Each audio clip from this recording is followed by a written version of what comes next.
back to UINDY TV. I'm Kendall Pearson. And I'm Sam Gailey. Tonight we will be with you every step of the way, updating you with live midterm results for the state of Indiana. 3 state executive positions are open for grabs: the Secretary of State, State Treasurer, and Auditor of States. 25 of the 50 Indiana State Senate seats are open for the election. As of right now, there are 11 seats for the Democratic Party and 39 for the Republican Party within the Indiana State Senate. So let's take a closer look at the 3 main positions that are open for tonight. For the Secretary of State, there are Destiny Scott Wells for the Democratic Party and Diego Morales for the Republican Party. For the State Treasurer, for the Democratic side, we have Jessica McClellan and Daniel Elliott running opposite for the Republican Party. And lastly, Kendall, for the position of Auditor of State, we have Zaniyah Brooks for the Democratic Party and Tara Klutz for the Republican incumbent.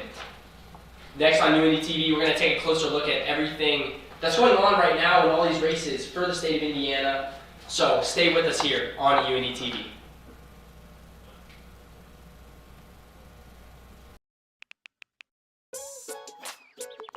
Worried about your friend but don't know how to reach out?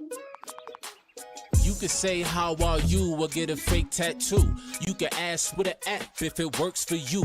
You could chat with them in VR. It's all good if you think you should check in. Yeah, you should. Whatever gets you talking.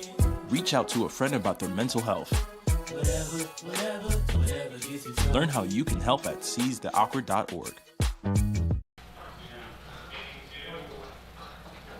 Welcome back to UINDY TV, where we're going to be with you every step of the way to update you on this election. Sam, tell me a little about what we got going on tonight. So, like you said earlier, we have 3 main positions for the state of Indiana. Obviously, we have the Auditor of State, which is a big race because Zaniyah Brooks is going to challenge the incumbent Tara Klutz of the Republican Party for that position. We also have the different the seats that are open. For example, the current state of House of Representatives, as of November 8th, 2022, we have 29 seats for the Democratic Party and 71 seats for the Republican Party.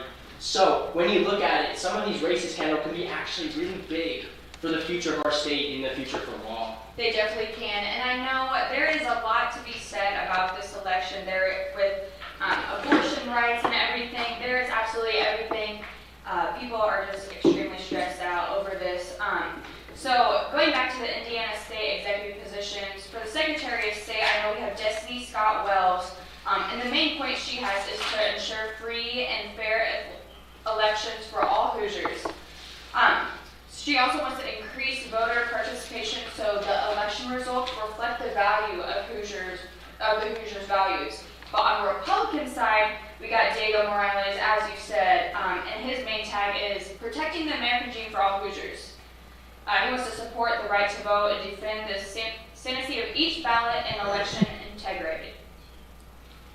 So we also have the Democratic State Treasurer as like the final big race here in Indiana. So like I stated earlier, the 2 major candidates are Jessica McClellan for the Democratic Party, and she has experience investing in public funds. She is a chief investment officer, a banking officer of Monroe County. So especially having that experience and having that experience with those funds will definitely help her cause. And Daniel Elliott right now for the Republican Party, he wants to defend our investments against cyber attacks. Obviously, technology is advancing. Technology is getting more complicated. Technology is good when it works. But definitely he wants to commit to having a stronger presence in cyber attacks. He also has a strong commitment to public service, and he serves as the president of Morgan County Redevelopment Commission.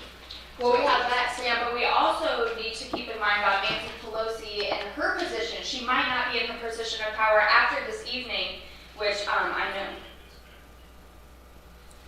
know there is a lot to say about her, but we'll be right back. Go ahead and take a look at this package. Control of the U.S. House is on the line today, and the winning party will have the power to pick the House Speaker. If we win the majority, I'll run for Speaker. Representative Kevin McCarthy of California is minority leader now. Here's what the Republican says he would do in the top job. First thing we're going to do is make sure an economy that's strong. I think the first thing you'll see is a a bill to control the border first. The first thing, I'll ask the president not to call half the nation idiots.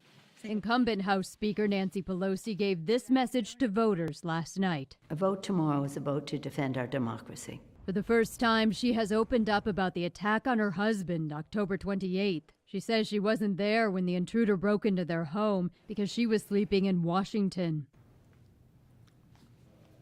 I hear the doorbell ring and think, it's 5-something, and I'm thinking my children, my grandchildren. David DePape is charged with attempted murder for the attack. He has pleaded not guilty. For me, this is really the hard part because Paul was not the target, and he's the one who's paying the price. Asked if she'll retire if Democrats lose the House. I have to say my decision will be affected about what happened the last week or two.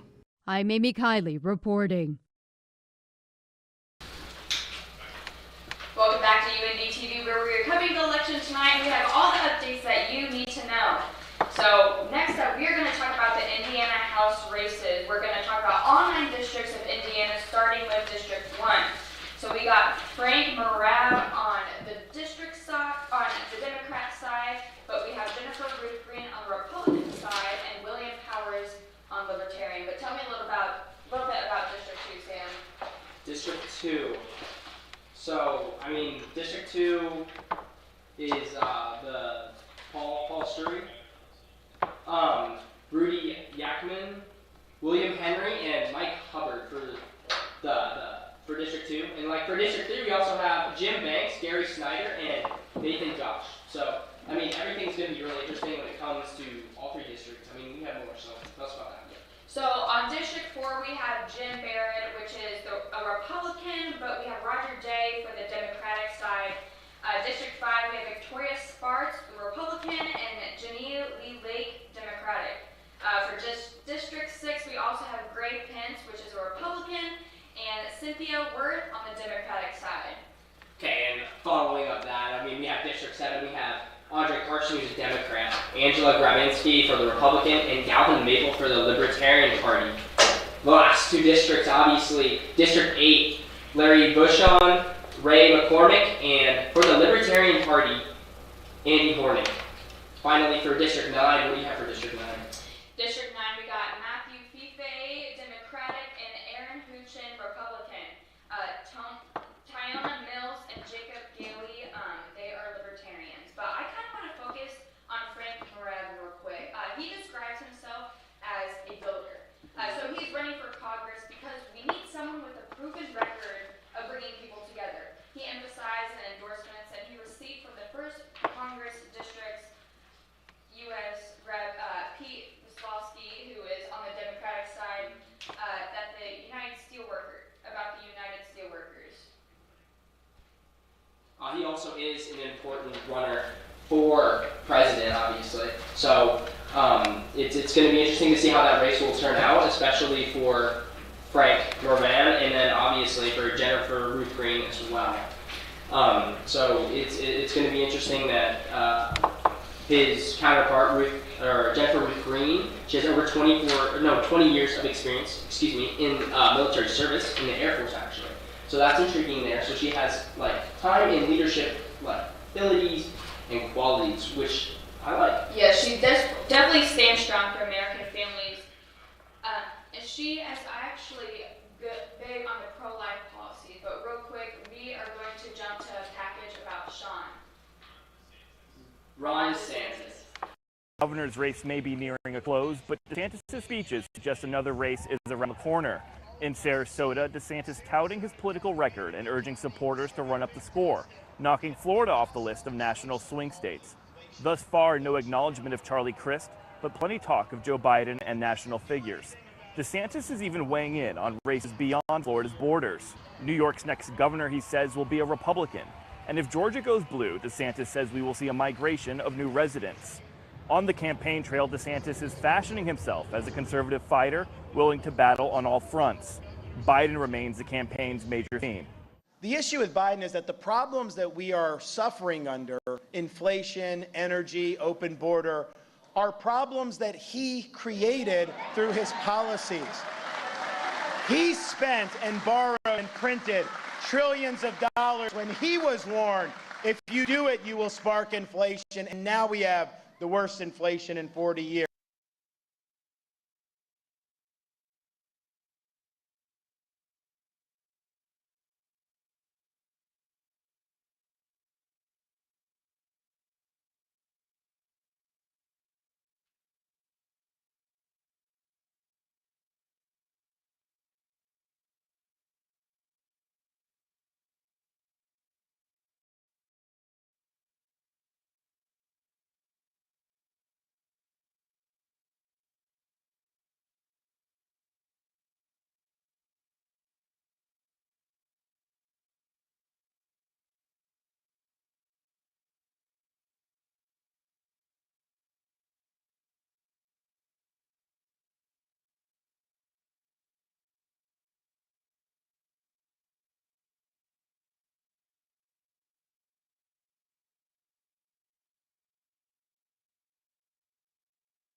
And the 3 seats that are open, obviously we have Secretary of State runners from both the Republican and Democratic Party, as well as State Treasurer and Auditor of State. So what is important about these 3 positions, and what are we looking for in this election? As far as the Secretary of State goes, it's largely an administrative role focusing on the oversight of elections. And so because it's a 4-year role, knowing that every 2 years the House elections come around, that's a really important role for the Secretary of State to fill in and cover. Definitely. And then the treasurer is the chief investment officer and the banker of the state and serves on numerous state boards and commissions and authorities. So it is important that to elect a treasurer that you seem fit, that represents both your views and where you want to spend your money. And then following up with that is the state auditor. And looking at state auditor, this position is the chief financial officer of the government within Indiana. As well as that, so they always serve 4-year terms, and the responsibilities of the state auditor go for maintaining all state accounts, which account for union employees, which are state employees, and compensation as well, tax money. So this is really impacting voters and constituents here in Indiana.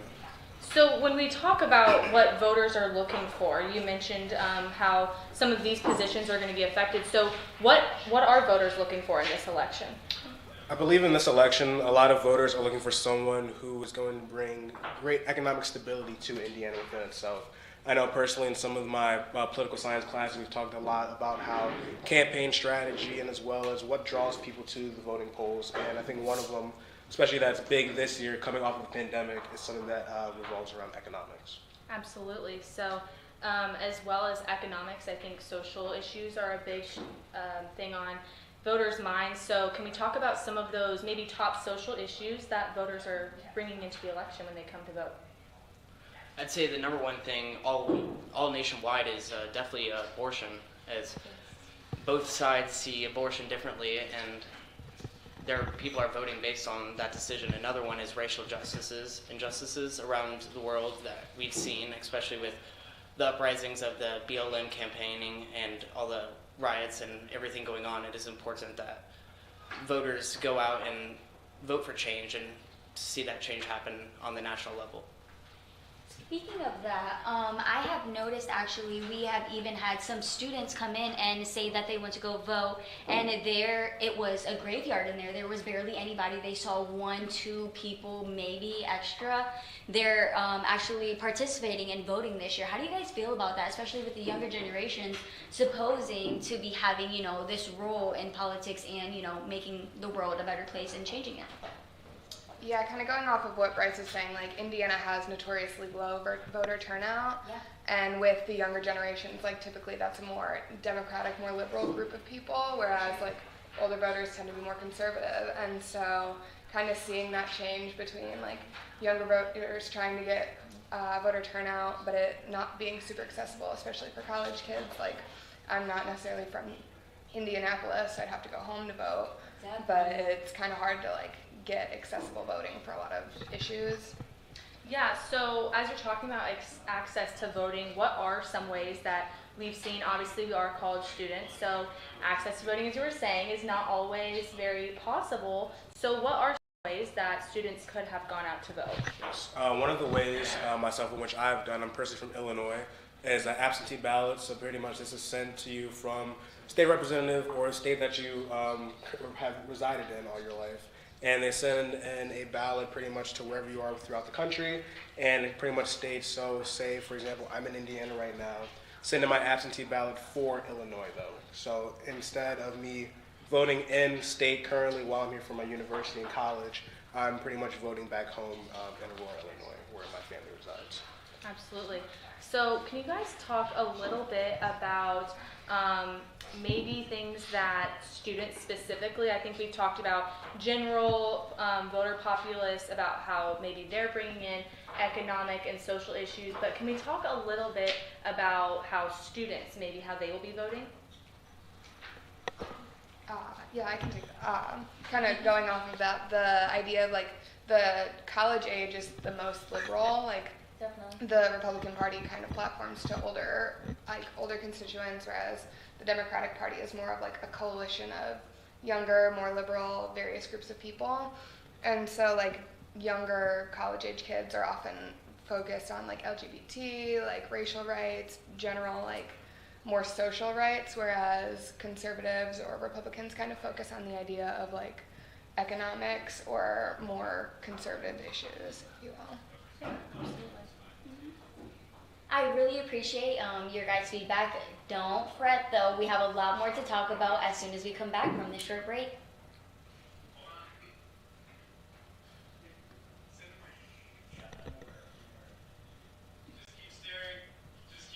Hi, I'm Smokey Bear, and I made an assistant to help you prevent wildfires. Dude, I've got this. I've been camping since I was 5 years old. But I am a camping influencer. You know what? I'll bet you $5. Okay.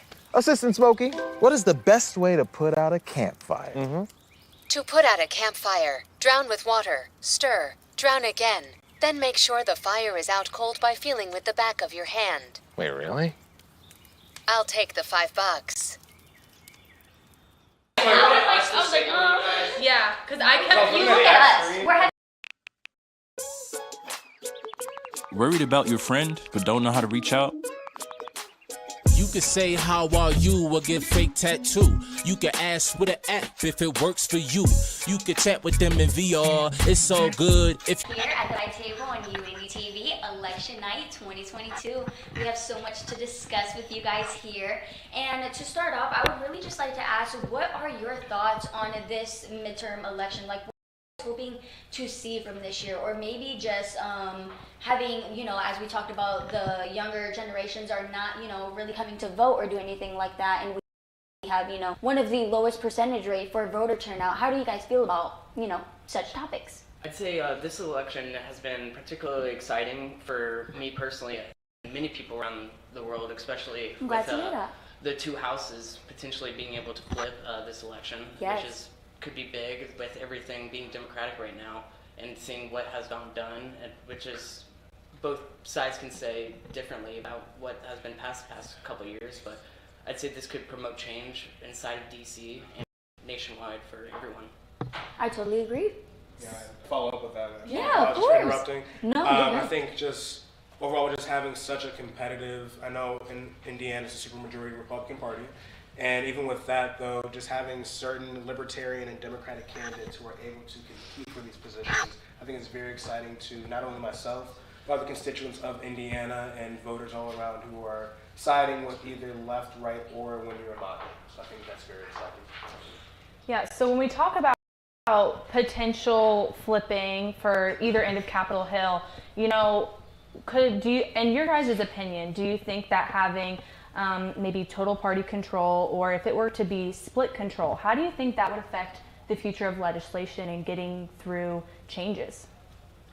Yeah, so a lot of people, like a lot of articles and stuff we're reading for classes are focusing on like the concept that Biden's presidency is coming to an end with possible party switch, but at the same time, like it's there have been a lot of instances where divided government, where like if the president and Congress aren't of the same house versus unified government where they are, a lot of the time like the same amount gets passed, whether it's divided or unified, which I think is really interesting with like how increasingly polarized politics are. So I feel like there's potential for more gridlock, but there's also potential for more voices to actually be heard and more major bills to be passed if the instance occurs. Yeah, so as you mentioned, chances of maybe gridlock and things like that when it comes to legislation, some people would argue that having split parties for either end of Capitol Hill is a good thing. So would you agree, or would you say that maybe for either side, whether it's the more Democratic or Republican side, doesn't matter who it is, but would having total party control be more beneficial, or would having split party control maybe bring about more change? I think in today's political climate, although one party may have control of all three branches, it's not necessarily going to mean that they're going to get more done, especially with the amount of individuals that have been going against their party. For example, like the January 6th hearings, that has resulted in many Republicans starting to vote on the Democrat side. So if things like that have created change in the political climate. Absolutely. So I want to talk a little bit about these specific seats that we have open. So when we look at the Secretary of State, you guys already gave us some really good insight on why those seats are important. But when we look at specifically the candidates up, so the Democratic Secretary of State runner, Destiny Scott Wells, and the Republican Secretary of State runner, Diego Morales, can we talk a little bit about maybe how their campaign strategies, I know you mentioned campaign strategies earlier, can we talk about how those maybe differ from each other? Yeah, so I haven't super been following along with the Secretary of State, admittedly, but kind of a lot of like what their campaigning focuses similar to like what their party at large is focusing on. Mm-hmm. So like Destiny Wells focusing on democratic issues, like more of an international, like multi-level with NATO, whereas Diego Morales is more of a conservative approach with trying to protect the election and protect the sanctity of the ballots. And that line alone is super important because the Democrats and Republicans see elections very differently and like what ways they would or would not like to protect the election. So I think that's a very interesting way he's approaching it. I think it's going to be interesting to see how the results play out in this race with Morales refusing to go to a debate with the other candidates because of different controversies that he's been accused of and faced the past couple months, especially with the sexual assault allegations and then the controversy with him apparently voting in 2018 in a different district than we lived in. So I think those controversies are going to be interesting to see how they play a role in this election. Yeah, and I think if I remember correctly, there's been some campaign ads that have come out from both sides of those parties. So I'm not sure if you guys have seen those or are familiar with those, but when you want to talk about campaign ads and how maybe one side is attacking the other, is that a good campaign strategy, or is that going to harm one's character or their campaign? Personally, I believe sometimes candidates and political affiliates get too caught up with attacking someone else or attacking another candidate or their opposition. And in my opinion, personally, I feel like it takes away from the issues at large that the constituents and the people are actually concerned about, compared to figuring out, okay, what type of character is this person doing? What is their voter history? What is their financial history like? So I think being able to reduce the amount of attacks given to other candidates, but as well talk about issues that are specific to voters is what's most important in these types of elections. I would say in the contrary of that, the attacking advertisements can provide some insight about the other candidates. Like, for example, no one would have known about these different controversies if the opposing candidate to Morales, if Destiny Scott Wells didn't expose those issues. So I think it's important for voters to know both sides of it, the both defense and the attack on both candidates. So I think they can both play a role. Yeah, so when we talk about these campaign ads like we are that attack the opposition, where do you draw the line? You know, we've seen in a couple campaign ads, maybe not from Indiana directly, but I know in some other ones, there's been talk about maybe the other person's health issues and things like that. So where do we draw the line in these campaign ads, or even regardless of ads, if we just talk about bringing things to light that maybe do or do not have anything to do with the person's race? Definitely going with the attack on ads and against other candidates. I believe that a lot of the morality that goes behind these campaign attacks is very subjective to the person, what the person believes. Definitely. Because you can come out and talk about someone's medical history, you can come out and talk about someone's family history, financial history, and while the general public might not agree that it's like morally might not be correct, it sadly is still subject to the person and the research officer or someone who's doing that research to say, this might benefit you in the long run if you were to talk about this. So I feel like it's really up in the air regarding campaign strategy and when it comes to attacks. Okay. So if it is up in the air, then do you think that there should be, because it is arguably, sometimes it can be seen as too personal to bring to light, whether it's things about family or whether it's things about their medical history. So do we think that those are things that are allowed to be talked about, that should be talked about, or are those things that should be off limits? It's a tough It's one. a hard question. Yes. Yeah, but I think that's why we need to talk about it. Exactly. You know? We're here to talk about everything difficult. Yes.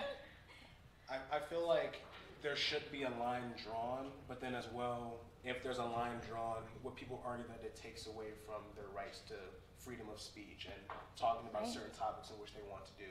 And so I feel like that's a very pivotal type of conversation point of conversation that someone can have and say, you know, I feel like this should be stricken through, this isn't right to do or talk about someone's health or someone's family, but if someone goes back and says, okay, well, this is my right, this is my part of my Constitutional Amendments, Bill of Rights to talk about and say what I want to say, why should I have to subject to what you feel? So I feel like it's kind of goes back to, it's a catch-22 with everything. Yeah, absolutely. So we are here, of course, to ask the hard questions, and we're going to do our best to answer them and much more when we come back on UINDY TV election night coverage. You guys are so great. Jake, who you got? Tennessee, Georgia. Georgia, easily, man. Come on, Tennessee's 8.5-point dogs. Easiest spread of all time. How? Because they're good, and Georgia's played nobody. At least Georgia has a defense. Oh, come on. You're an IU fan. Your opinion doesn't matter. My opinion doesn't matter. The only thing you know as a Purdue fan is how to lose to a 15 seed in the March Madness tournament. We're bowl eligible, my guy. Are you? Make sure to tune in to Last Call Monday nights. We'll talk about Division I football, give you plenty of UINDY sports, some interviews in there as well, and then plenty of pro sports, whether it be NFL, MLB, the whole shebang. Yeah, and there's at least one guy that knows what he's talking about. It's about power stakes and the... Yeah. We're good.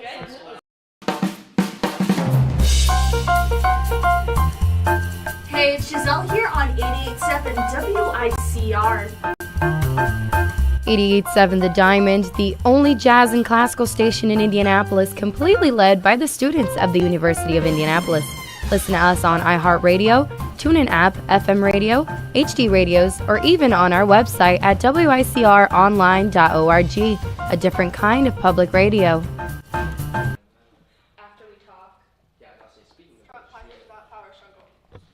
Welcome back to UINDY TV News. With election night, we are here to update with all the latest updates, and so far there is only 10% of votes in for the state of Indiana, with the Republican Party being in the lead. So Todd Young, so far, he has 59.8% of the votes, 138,020 votes. But Thomas Dermott, who is part of the Democrat Party, he has 37.1 of the votes, being 85,557. But Sam, honestly, I kind of want to talk about the main differences between the Republican and the Democrat Party, just so our users know what side best fits them. Yeah, let's talk about that, Kendall. Let's look into both of these candidates, who are both really good candidates in respects themselves. Todd Young, for example, his look on the adoption process. Let's take a look at that. It's very unique. advocation for international adoptions, created Working Families Act, so if a parent is laid off, their family can actually receive money for the child, which I find very unique. Yes.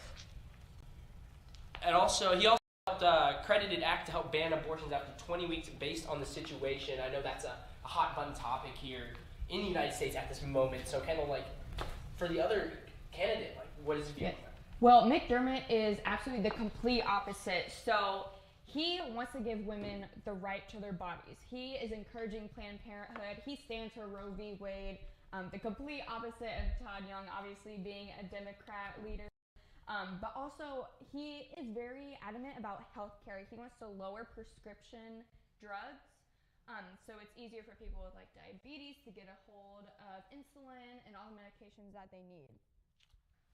Speaking of drugs, the opioid crisis within America, within Indiana itself, it's a big problem.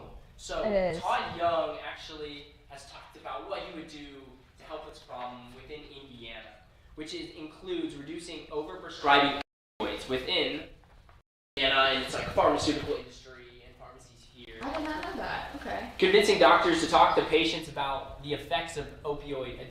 I think it's sort of overlooked that opioid addiction is this major thing, because we hear about drug addiction, we hear about alcoholism, we hear about all of that stuff, but we did not really hear about the overuse of medication. Right. I know, just in the last 2 or 3 years, I mean, opioid overdose has become such a big thing, and honestly is kind of taken over the cannabis argument. You know, everybody is always arguing whether legal marijuana should be used, whether it is for medical purposes or recreational purposes. I know Dermont, he wants to legalize marijuana, but for medical use only.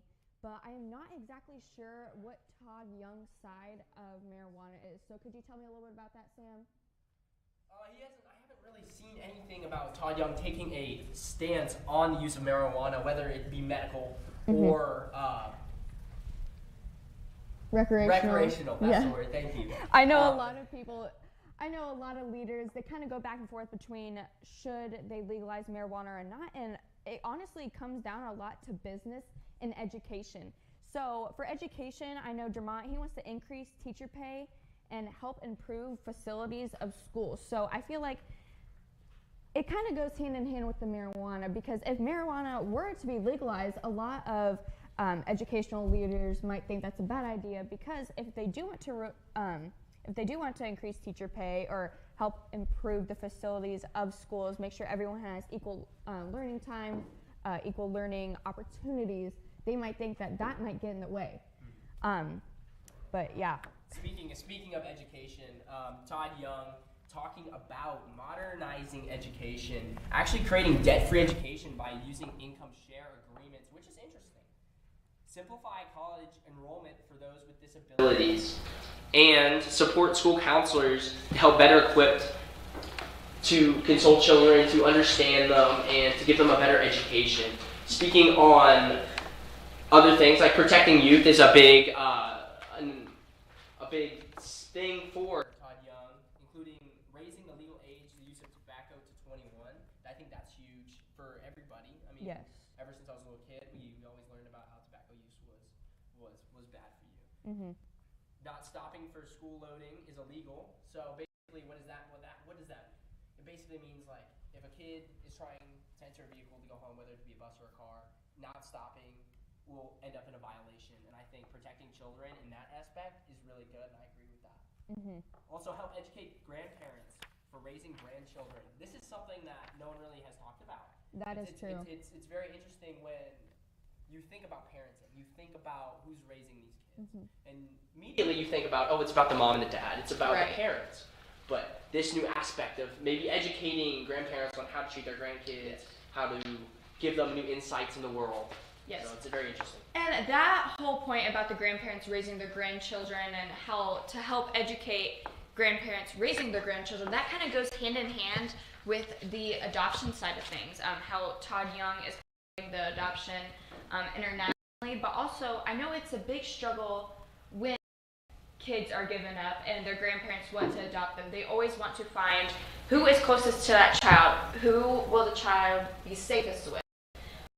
So I think those two definitely go hand in hand. No, definitely. I think children everywhere need to be protected, and especially for the next generation of young Americans, young people within Indiana. We all need to understand that certain aspects of life will be impacted by these decisions that are made actually tonight. One of those actually is the affordable housing. Affordable housing is really, Kendall, a really big thing for both candidates. When you talk about affordable housing, you're talking about housing that can be made affordable for people, maybe not making the most money, maybe not having the median income, but also being able to live. Yes, and that kind of goes hand in hand with the small business side of things. So I know that Jermont, for small businesses, he wants to grant them access to capital and eliminate regulations that impede growth and prosperity, which I think is great for small businesses. I think it's great to advocate for small businesses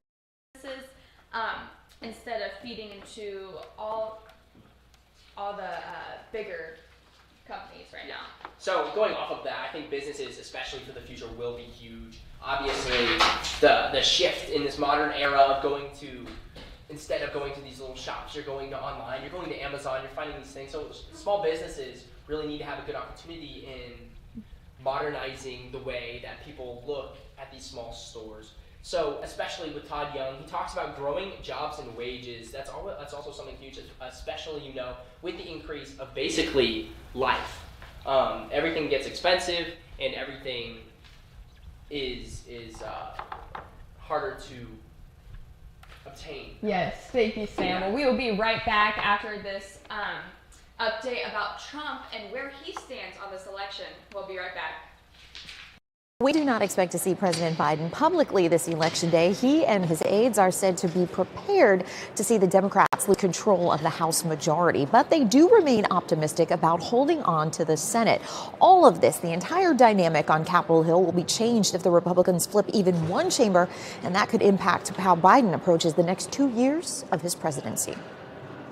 In the final hours of the 2022 midterm campaign, Democrats, including President Joe Biden, asking voters to see this less as a referendum on his presidency and more as a defense against a potentially destructive Republican majority.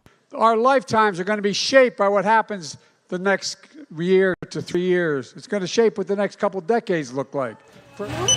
Republicans, optimistic voters will blame Democrats for decades-high inflation, pinching Americans every time they go to the grocery store, and other issues hitting households more acutely, as the party aims to flip both chambers of Congress. It'll send a very strong signal to our Democrat colleagues that their policies aren't working, that they'll actually work with us to reduce deficit spending, end their war on fossil fuel, get tough on crime, secure the border. Republicans also eyeing former President Donald Trump's sway in tight contests like the U.S. Senate race in Ohio, where Trump stumped Monday night as the former president flirts with announcing a 2024 bid. You're going to vote for an incredible slate of true American first Republicans up and down the ballot. But Democrats also see the talk of another Trump run as a motivator for their voters, especially women. When we fight, we win! Vice President Kamala Harris crisscrossing the country to campaign with women candidates in the home stretch, centering a closing message against Republicans' restrictive abortion and voting rights proposals, two issues Democrats hope will make a difference. More than 45 million voters had cast their ballots before Election Day, outpacing pre-Election Day voting during the 2018 midterms. Election officials across the country expect tens of millions more voters to go to the polls today. So far, voting rights advocates say it has been a smooth start as of midday Eastern time. On Capitol Hill, I'm Karen Kafa.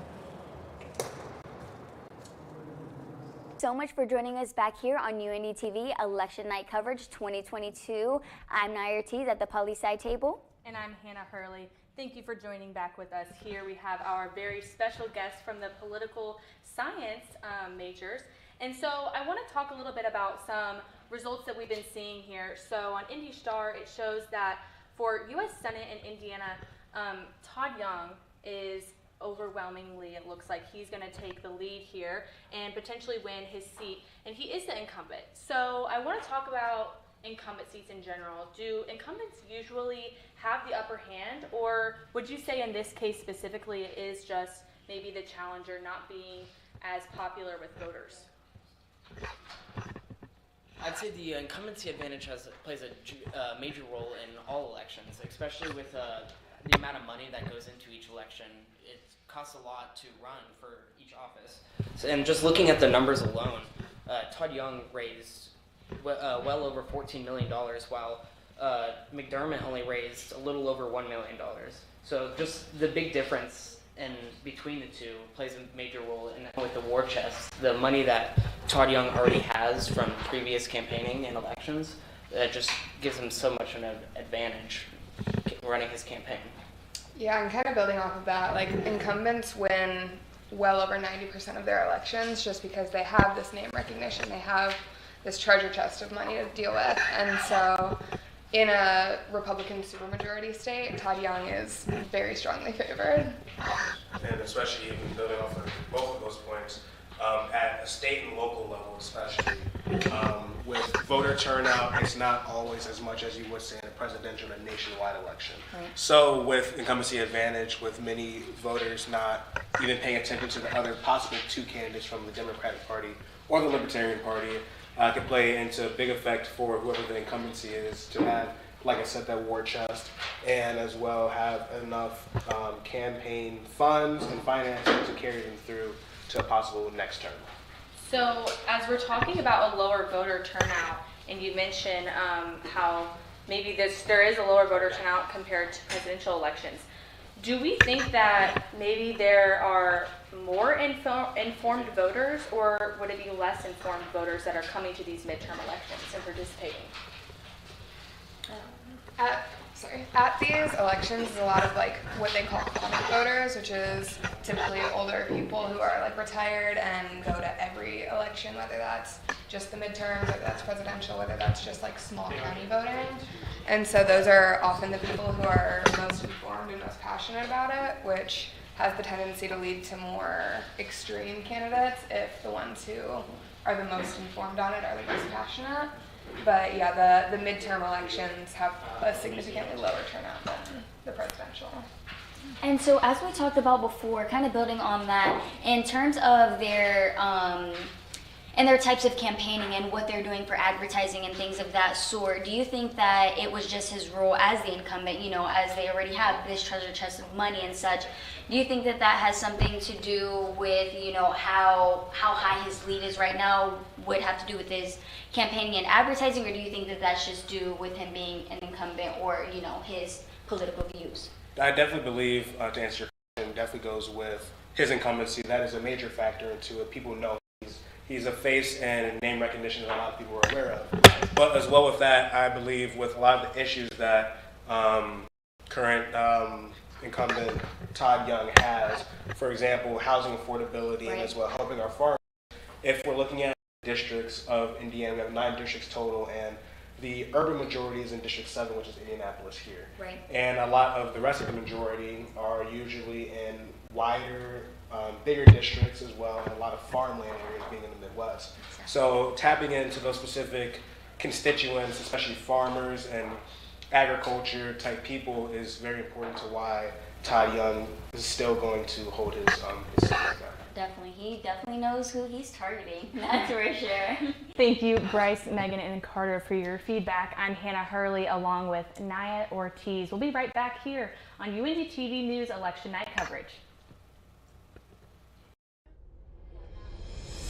Award-winning news coverage.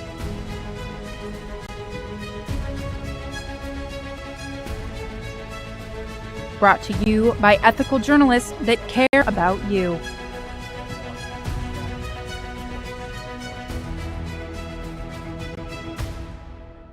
We have you covered on crime, latest on sports, and the best in entertainment. This is UINDY TV News.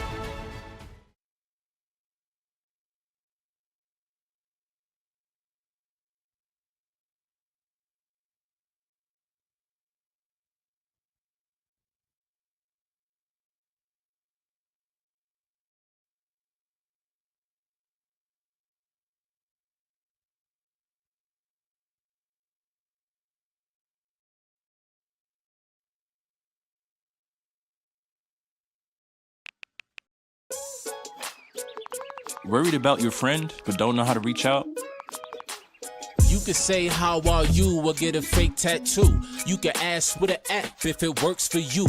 You could chat with them in VR. It's so good. If you think you should check in, yeah, you should. Whatever gets you talking. Reach out to a friend about their mental health.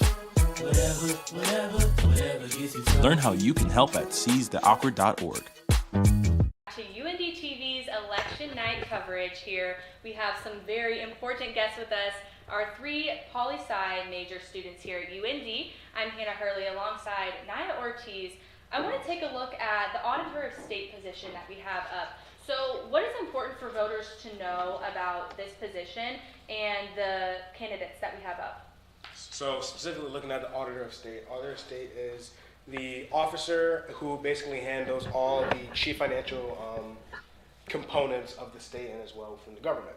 So within that as well, they're responsible for maintaining all state accounts. So this goes for state employee compensation and as well tax levy. So with all these playing into effect, this directly impacts voters, constituents of Indiana, and as well throughout any state election that's going on right now. The auditor plays into the money of what's going on. Yeah, so I would bet that a lot of voters don't know, maybe the less informed voters aren't going to know what some of these positions are when we talk about specifically what the treasurer does, what the auditor of state does, things like that. So how can we help voters to know what these positions are and why they're important and why it's important to know who you're voting for in these situations?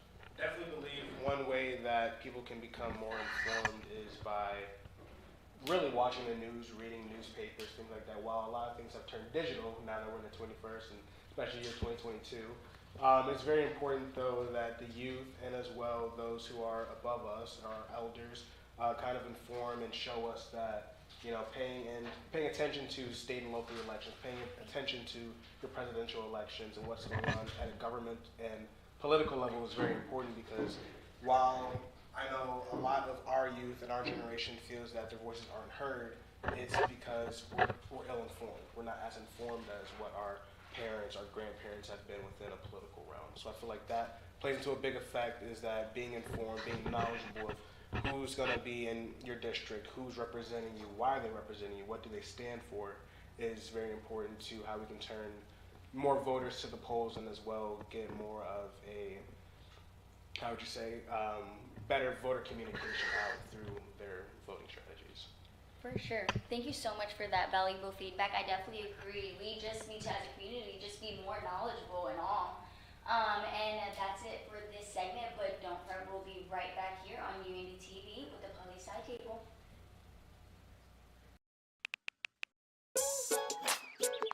Worried about your friend, but don't know how to reach out? You could say how are you or get a fake tattoo. You can ask with an app if it works for you. You could chat with them in VR. It's so good. If you think you should check in, yeah, you should. Whatever gets you talking. Reach out to a friend about their mental health. Whatever gets you talking. Learn how you can help at seizetheawkward.org.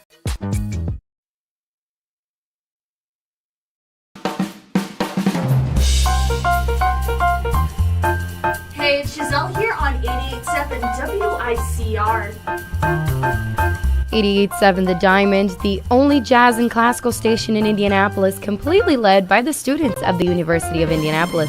Listen to us on iHeartRadio, TuneIn app, FM radio, HD radios, or even on our website at wicronline.org, a different kind of public radio.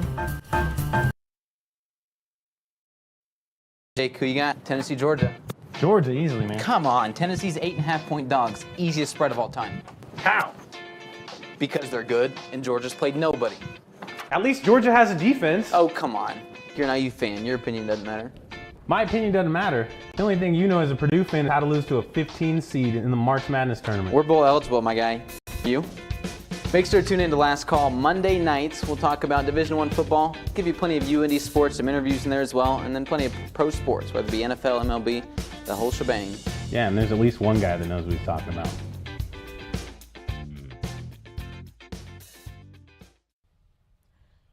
Hi, I'm Derek Jones. Welcome back to UINDY TV. And I'm Layla. Polls are closing in Florida, Georgia, and Kentucky, marking the first big set of results for the night. Polls in the majority of towns in New Hampshire, South Carolina, and Vermont and Virginia are also closing. Georgia, a key swing state with Democratic Senator Raphael Warnock and Republican Herschel Walker in neck-and-neck race. Democrat Stacey Abrams slightly trailed Republican Governor Brian Kemp for Georgia in the polls. Parts of Atlanta will remain open for another hour due to some voting issues. And as the Indiana polls are closing, we are seeing some numbers coming in. The race for the state auditor is looking like about 13% of the votes are counted, with Tarek Klutz, the Republican, in the lead. The Secretary of State position looks like it has 14% of the votes counted, with Diego Morales, the Republican, in the lead. And the treasurer race looks like it has about 13% of the votes counted, with Daniel Elliott, the Republican, in the lead as well. We'll have more right after this break.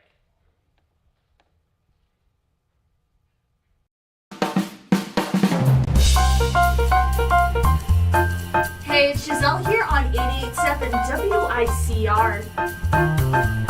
88.7 The Diamond, the only jazz and classical station in Indianapolis, completely led by the students of the University of Indianapolis. Listen to us on iHeartRadio, TuneIn app, FM radio, HD radios, or even on our website at wicronline.org, a different kind of public radio.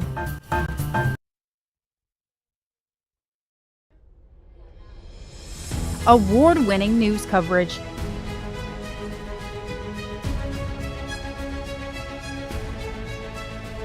Brought to you by ethical journalists that care about you.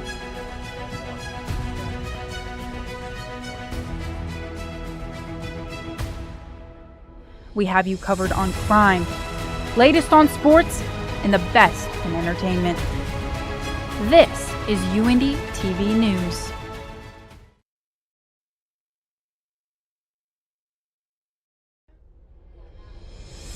Award-winning news coverage.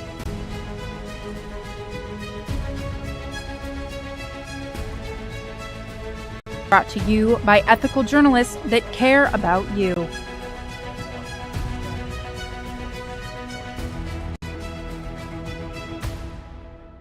We have you covered on crime, latest on sports, and the best in entertainment. This is UINDY TV News.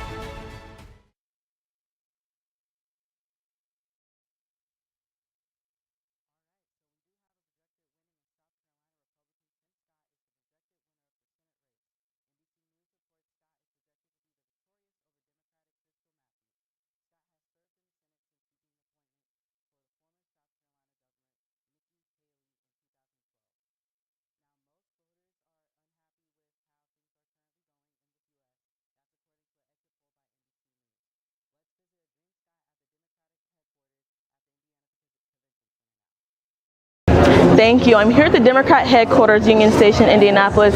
Morale is looking good as people begin to trickle in to see where this election will take us.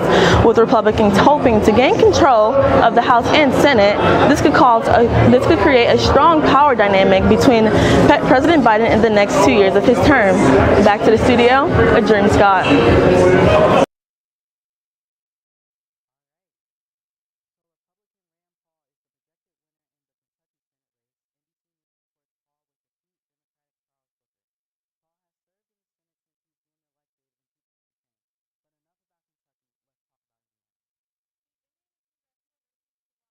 Districts 1, 2, and 9.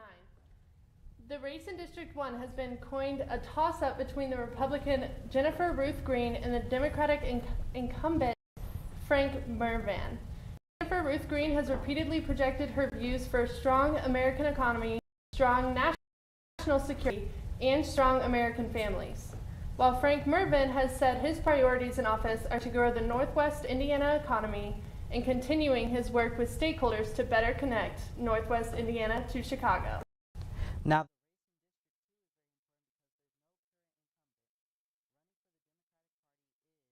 Paul Sturry. Now, Paul Sturry believes in fighting for reproductive rights, equity in education, healthcare accessibility, and the rights of LGBTQ+ and immigrant citizens. Now, For the Republican Party, we do have Roddy Yakum. He is Jackie Worlowski's replacement, and sadly, Jackie Worlowski has passed away in a car accident earlier this year. Sorry. And getting back on, he's in getting back on track, fighting inflation, creating more jobs, supporting veterans, and saving America from Pelosi-Biden failed agenda. The race in District 9 is also very important because it is also without an incumbent. So, District 9, the Democratic runner is Matthew Fife, and is very passionate about education policy, and is personally interested in policies that proactively encourage these results in the youth and other members of society. The Republican runner is Erin Houghton. She has experience in the Indiana Department of Child Services and Community Alliance, promoting education, New Hope services, and preventing child abuse in Indiana. We will be back with more after this break.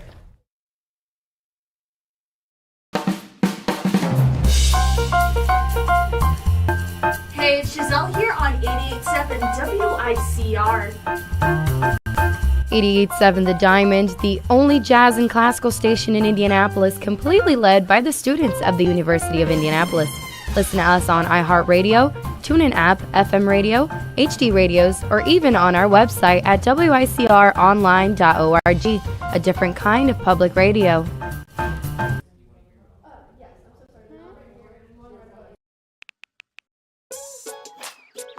Worried about your friend, but don't know how to reach out? You could say how are you or get a fake tattoo. You could ask with an app if it works for you. You could chat with them in VR. It's so good. If you think you should check in, yeah, you should.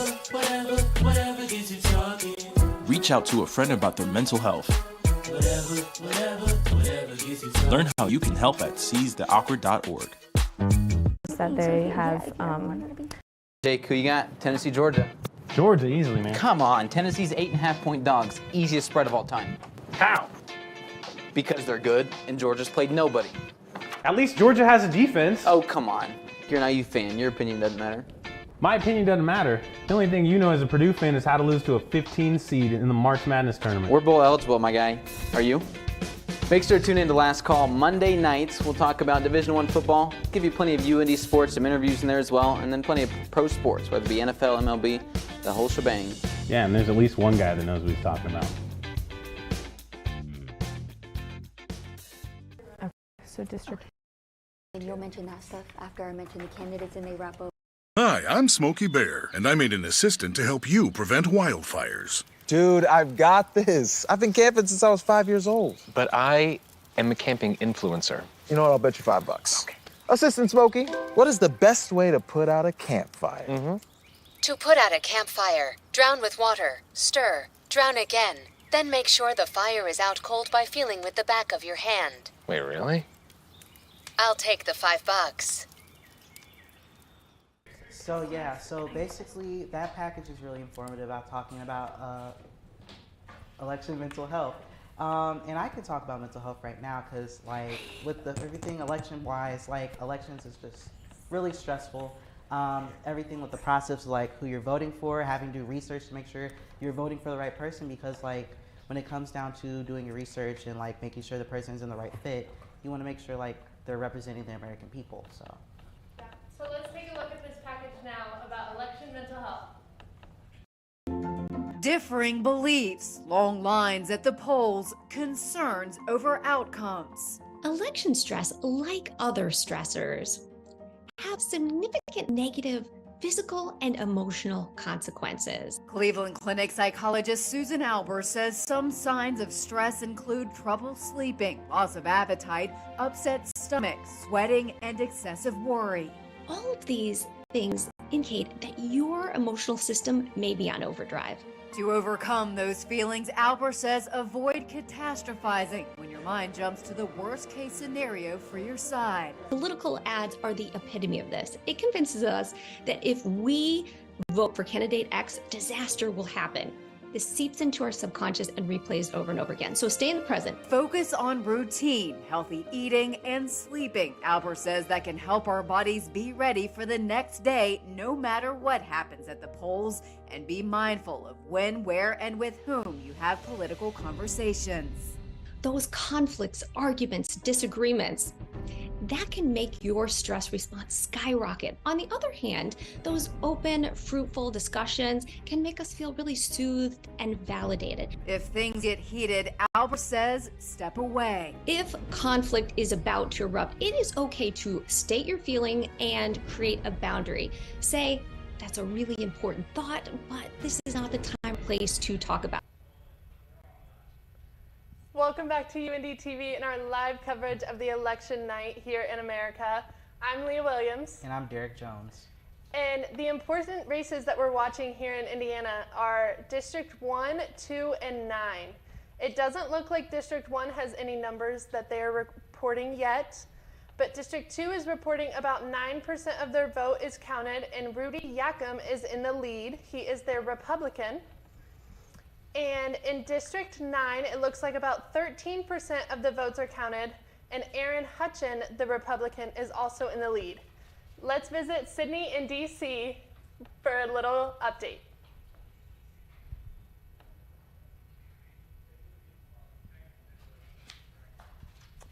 Sorry, there are some technical difficulties with Sydney in DC.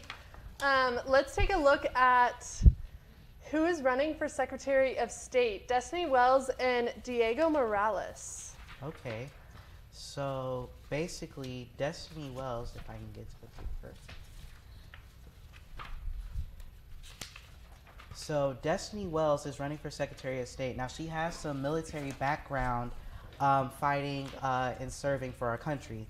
Now she wants to ensure free and fair elections for all Hoosiers, provide Hoosier entrepreneurs and small businesses freedom to thrive, increase voter participation so election results reflect the values of Hoosier voters, and then running for Indiana Secretary of State to safeguard democracy and the freedom to right to vote here at home. The Republican candidate running for Secretary of State is Diego Morales. He is protecting the American dream for all Hoosiers and is a supporter of the right to vote and defending the sanctioning of each ballot in election integrity. He is attracting domestic and international economic opportunities. He has also served in the U.S. military and was a top aide to President Mike Pence. Looking at the state treasurer, the race looks like it is between Democratic candidate Jessica McClellan, who has experience in investing public funds and is the chief investment officer and banking officer for Monroe County.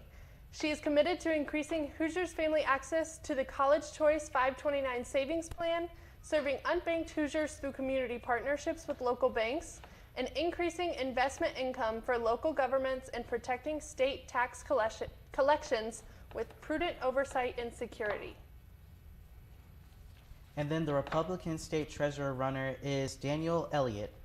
He wants to promote economic development, defend our investments after cyber attacks, ensure government transparency, strong commitment to public service, serves as president of the Morgan County Redevelopment Commission. He wants to increase economic development opportunities and improve local infrastructure in his community. He worked for many years as a software architect in the technology sector, starting his own software company. Now let's visit Sydney in Washington, D.C. Thank you guys. I'm Sydney Smith here live at the Capitol building. Now, it is an important night here in Washington, D.C. for election night. The Republicans are fighting for control over the House or the Senate, which will determine whether President Joe Biden will be able to accomplish the things he hopes to in the rest of his second term. So be sure to stay tuned throughout the night as we cover this election. But first, we are going to go back to Indianapolis.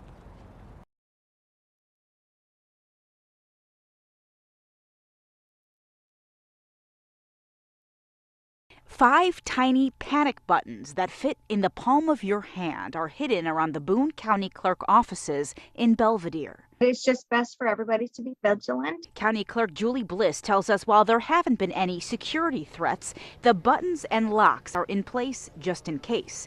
She says 9 of her election judges dropped out of working election day, partially out of fear of the tense national political environment. I do think that part of that is from listening to a lot of the national rhetoric. At the state level, Illinois election leaders have said there are no known specific security threats so far, but the board provides training for election judges, especially in smaller counties. That includes de-escalation and how to handle aggressive poll watchers. You have to be aware of the atmosphere that we're operating in. And it's just a matter of awareness. It's not that we expect them, but we want to be aware that, and we want to be prepared if anything should happen. Chicago election officials are still strengthening voting protections in response to nationwide concerns. Police will be checking each of the more than 900 polling places on Election Day and providing security at storage sites and early voting locations. We've been spared a lot of the threats that have gone on in other election jurisdictions across the country. We're closely guarding every aspect of this election process like we usually do.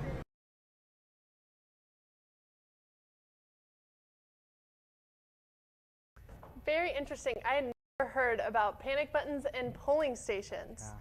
Now let's throw it, after this break, we will throw it back to our poli-sci roundtable with more.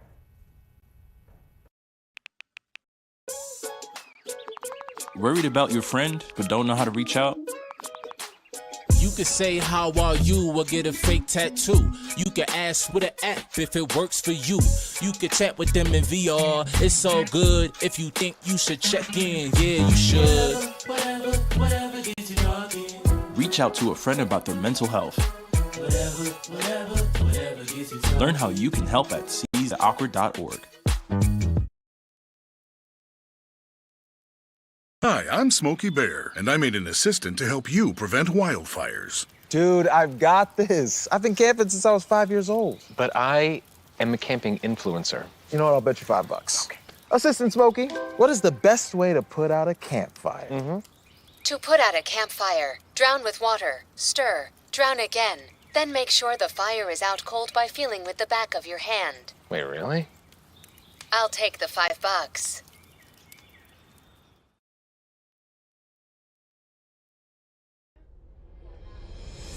Award-winning news coverage.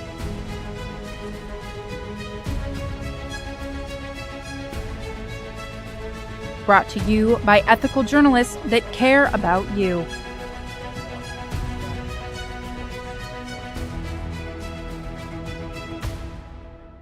We have you covered on crime, latest on sports, and the best in entertainment. This is UINDY TV News. Award-winning news coverage.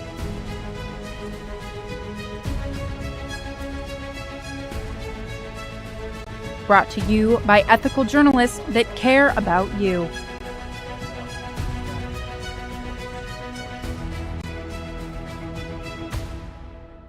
We have you covered on crime, latest on sports, and the best in entertainment. This is UINDY TV News.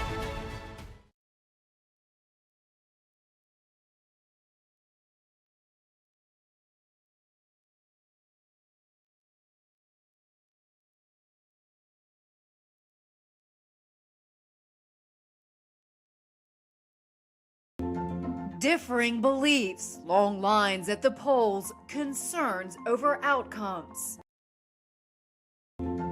Differing beliefs, long lines at the polls, concerns over outcomes. Election stress. Hi, I'm Smokey Bear, and I made an assistant to help you prevent wildfires. Dude, I've got this. I've been camping since I was 5 years old. But I am a camping influencer. You know what? I'll bet you $5. Okay. Assistant Smokey, what is the best way to put out a campfire? To put out a campfire, drown with water, stir, drown again, then make sure the fire is out cold by feeling with the back of your hand. Wait, really? I'll take the $5. Welcome back to UINDY TV election night coverage. I'm Hannah Lee. And I'm Nara Ortiz here at the Political Science table with our amazing political science major guests. Thank you guys again so much for being here with us today. So where we left off is talking about the Indiana Auditor of State. And for our candidates this year, we have John Schick representing the Libertarian Party, Zanaya Brooks with the Democratic Party, and Tara Klutz representing the Republican Party. And she is an incumbent. So as we talked about incumbency, how do you guys feel as she is, of course, taking the lead, and thoughts on it overall? Yes, definitely looking at Tara Klutz with her being the incumbent in the state, in the Auditor of State role position. I believe this is kind of what I expected personally and really from this, because a lot of people don't pay attention to the Auditor of the State when it comes to state elections and state and local. So when it comes to this specifically, this position, I imagine that the incumbent would end all taking the majority of the votes and end up winning and regaining their incumbency once again. But as well, going along with this, I feel like this also goes because of the Republican majority of the state. And so with her being the Republican candidate, there is a theory for sense in political science called coattail theory. So it starts out with a House representative of a certain party and it always carries through. Okay. So with there being Ty Young being the Republican candidate and the incumbent, a lot of people especially from the state of Indiana, but from a national perspective, usually vote down the slate for the same party based off of who the lead is, because they kind of encompass all, because they're overlooking, well, whatever and whoever they are a part of their party. Definitely. I'm starting to notice a pattern here. So I want to kind of shift gears a little bit and talk about the Indiana Congressional District 2. And I want to talk about the two candidates we have for, one, the Democratic Party, Paul Steury, and also Rudy Yoakum, who is, of course, the Republican Party candidate, and he is currently seen as, it's kind of a special situation. Obviously, he replaced the late Jackie Walorski, who was tragically killed earlier this year in a car accident. So he would be seen, I suppose, as the incumbent. So do you think that that will affect the polls that we'll see later this night? I know we saw earlier when we had an update from the news desk about how about only 9% of votes are being counted so far, but it does show that Yoakum's in the lead. So are we shocked by this, or did we expect this because he is sort of in that incumbent position? And what do you think the outcome of this race will be? Yeah, so ultimately, it's likely that Rudy Yoakum wins, being a Republican in a Republican district and overall state. Incumbents are arguably their most vulnerable during their first term, when they're supposed to have this name recognition, this title behind them. But especially since he joined so late in the game, like, it's easy to say he hasn't done anything or he doesn't have anything to his name. So he's the most vulnerable to this, to say he's been in office yet he hasn't done anything. But ultimately, being a Republican in a Republican district and a Republican supermajority state, he's more than likely to win. So can you explain to our voters why Rudy Yoakum was put in this position? So ultimately, when Jackie Walorski passed, it required a special election. So there was kind of a last minute, he was running against a Democratic counterpart. And so being in this Republican district, it was very easy for him to kind of take the lead and take the win with that. So he, I believe, has only been serving since early 2021. Okay, so when we look at, as you said, this is a Republican district, so do the issues that he is covering in his campaign, when he talks about fighting inflation and creating more jobs, we've seen economics be a huge thing at the forefront of voters' minds. So do you think that that kind of takes over a little bit in comparison to what the Democratic candidate is covering whenever he talks about his campaign, which is more so reproductive right, which is also a huge social issue? So it just seems like they're coming from two different ends of the spectrum, really on a mainstream, definitely like a Democratic Party side of things versus with the social issues, versus, as we've seen, economic issues more so be like a Republican forethought. So do you think that that is going to stack up in polls as well? Yeah, to go along with that, it's 100% that you can see throughout all the elections nationwide that social issues have definitely been hammered by the Democratic candidates running for election, where the Republican candidates have mainly focused on inflation and the current state of the economy, because that's a big issue for many voters, and Republicans are trying to get those voters through highlighting claiming the failed Pelosi-Biden administration and seeing their failures to make change in the economy. Yeah, thank you, Carter. For sure. Thank you so much for that. And we'll be back right after the short break. Hi, I'm Smokey Bear, and I made an assistant to help you prevent wildfires. Dude, I've got this. I've been camping since I was 5 years old. But I am a camping influencer. You know what? I'll bet you $5. Okay. Assistant Smokey, what is the best way to put out a campfire? To put out a campfire, drown with water, stir, drown again. Then make sure the fire is out cold by feeling with the back of your hand. Wait, really?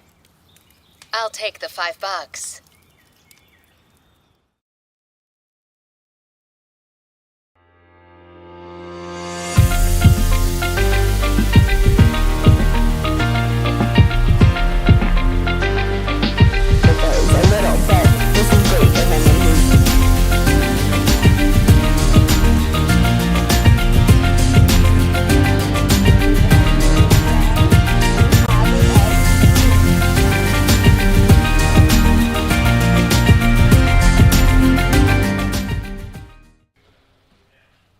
Welcome back to UINDY TV election night coverage. I'm Hannah Hurley alongside Naya Ortiz, as well as three of our very special guests from the poli-sci major here at UINDY. So as we talked in the last segment about District 2, I want to move on to a very interesting race this year, the District 1 congressional district. So when we look at that, it's been in the past, I believe, mainly blue, but it's looking interesting as we're seeing maybe a potential shift to red. Can you guys talk a little bit about that? Yeah, so basically this district hasn't been Republican since before the Great Depression, so that is nearly unheard of in Indiana, being such a red state.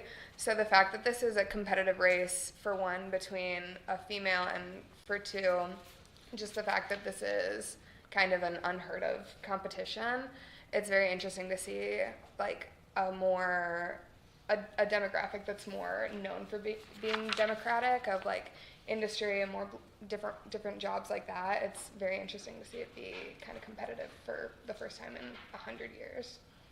Definitely, and building off of that, especially with being within that Rust Belt region, being in the Gary and District 1, and close to Chicago, for example, is very important to why the Democrat Party has had its reins on that district specifically.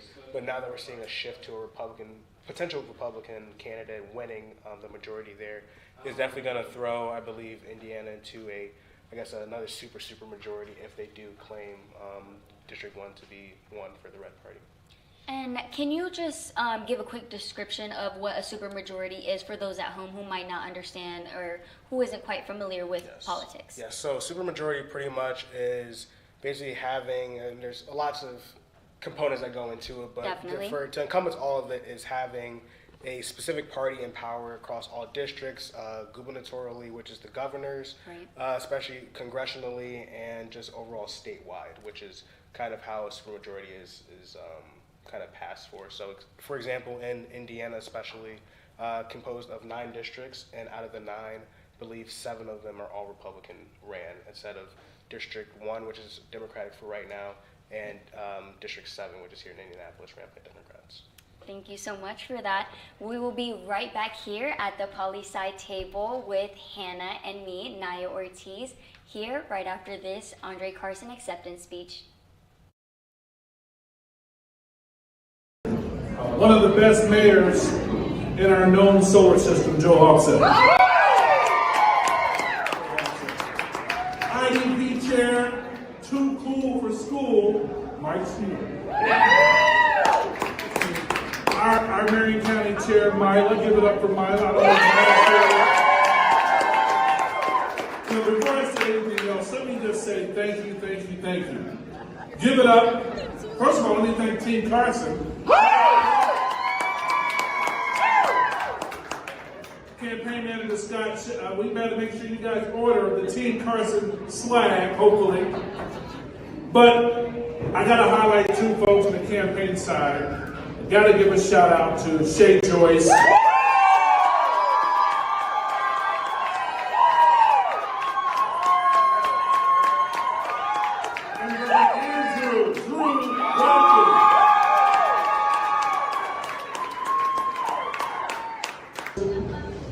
They faced mental and physical injuries for months after. 5 people died. Hundreds more were injured. And then came the calm. An empty building with broken glass and debris, and then piece by piece, brick by brick, we started to rebuild our democracy. We got this. God bless. Thank you.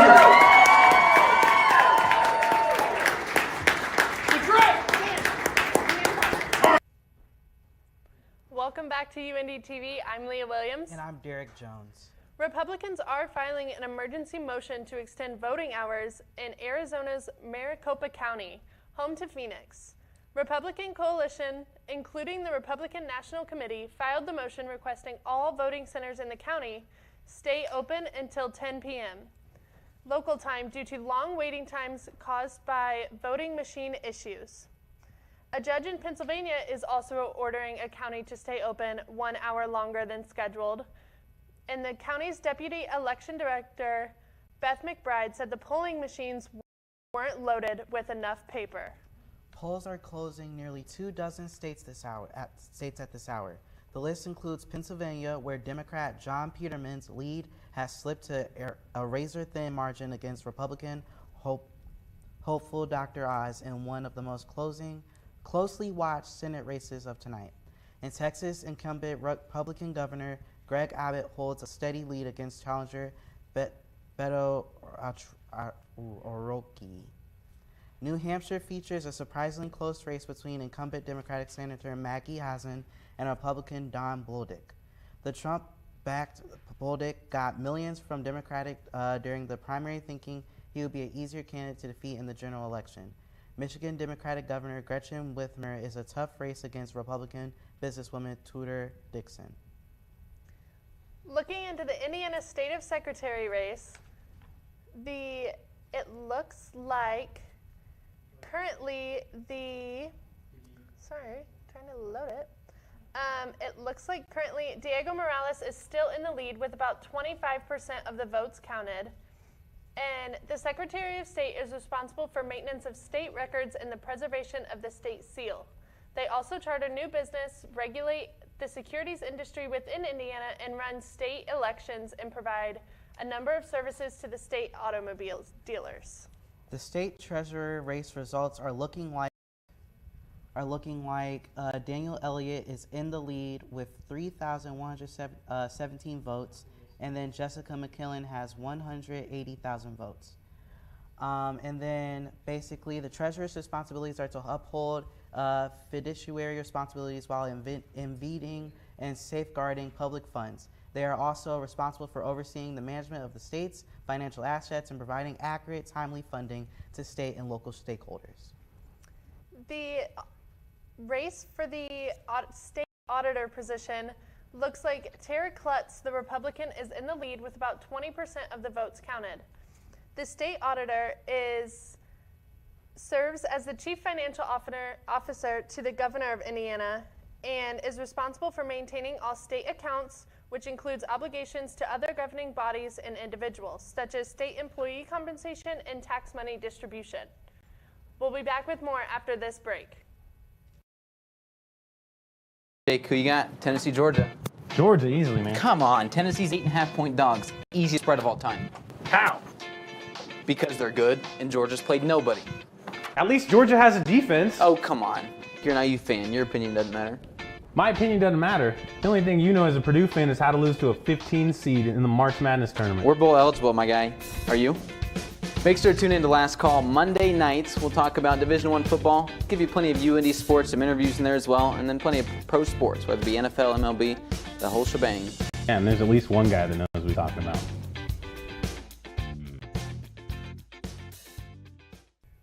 Welcome back. I'm Derek Jones. And I'm Leah Williams. Now we're going to toss it to Nathaniel, who is at the JW Marriott with the Republican Party. Thanks, guys. I'm Nathaniel Finch here at the Republican Watch Party at the JW Marriott White River Ballroom here in downtown Indianapolis, in a room full of candidates for the Republican Party, including Todd Young, who's expected to be here at any moment and have his acceptance speech, was just called that he won that seat as the U.S. Senate for Indiana. Also have plenty of other candidates here, including the incumbent for Auditor of State and Tara Klutz. We'll also have Daniel Elliott, who's a candidate for Treasurer of State, Diego Morales, a candidate for Secretary of State, and then Cindy Carrasco, the Marion County Prosecutor candidate, and that's a very important race that we'll be able to track right here from the Republican Watch Party and give updates on how the party's feeling, how different things are going on here from the JW Marriott, and I'll make sure to get some interviews with some of the candidates as well, and we'll see how morale is throughout the night, and I'll just give general updates about the Republican Party throughout the remainder of this evening. Back to the studio. That was Nathaniel from the Republican headquarters at the JW Marriott. We'll be back with the poli-sci students after this break.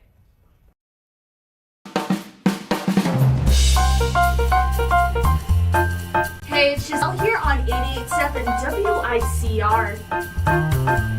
88.7 The Diamond, the only jazz and classical station in Indianapolis, completely led by the students of the University of Indianapolis. Listen to us on iHeartRadio, TuneIn app, FM radio, HD radios, or even on our website at wicronline.org, a different kind of public radio.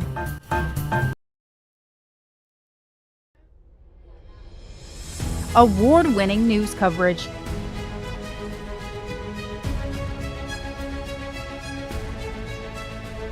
Brought to you by ethical journalists that care about you.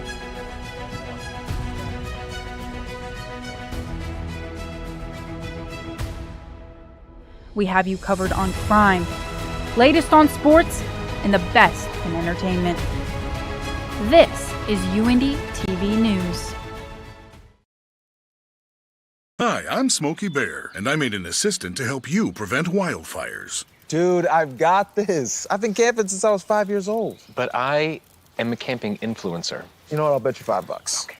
Assistant Smokey, what is the best way to put out a campfire? To put out a campfire, drown with water, stir, drown again. Then make sure the fire is out cold by feeling with the back of your hand. Wait, really? I'll take the $5. Hi, I'm Smokey Bear, and I made an...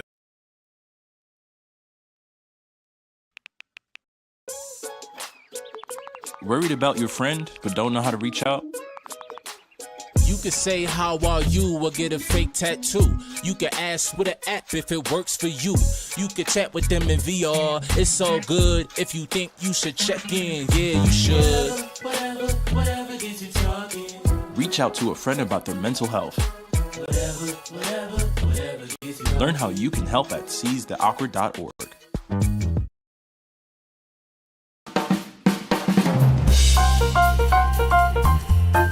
Hey, it's Giselle here on 88.7 WICR.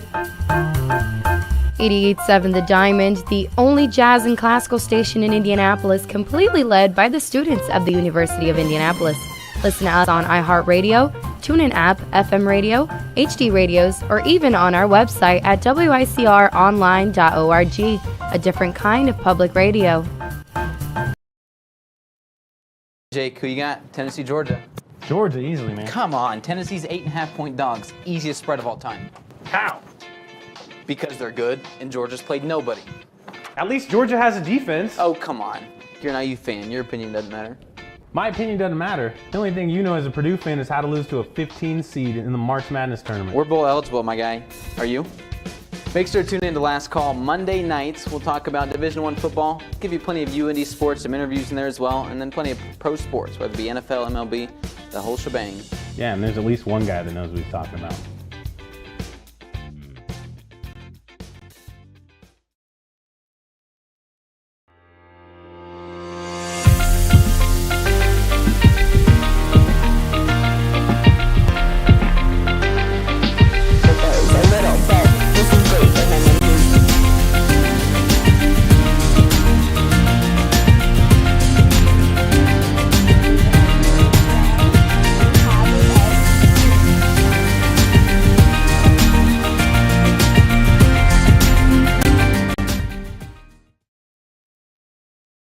I'm Smokey Bear, and I made an assistant to help you prevent wildfires. Dude, I've got this. I've been camping since I was 5 years old. But I am a camping influencer. You know what? I'll bet you $5. Okay. Assistant Smokey, what is the best way to put out a campfire? To put out a campfire, drown with water, stir, drown again.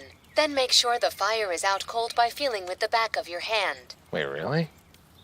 I'll take the $5.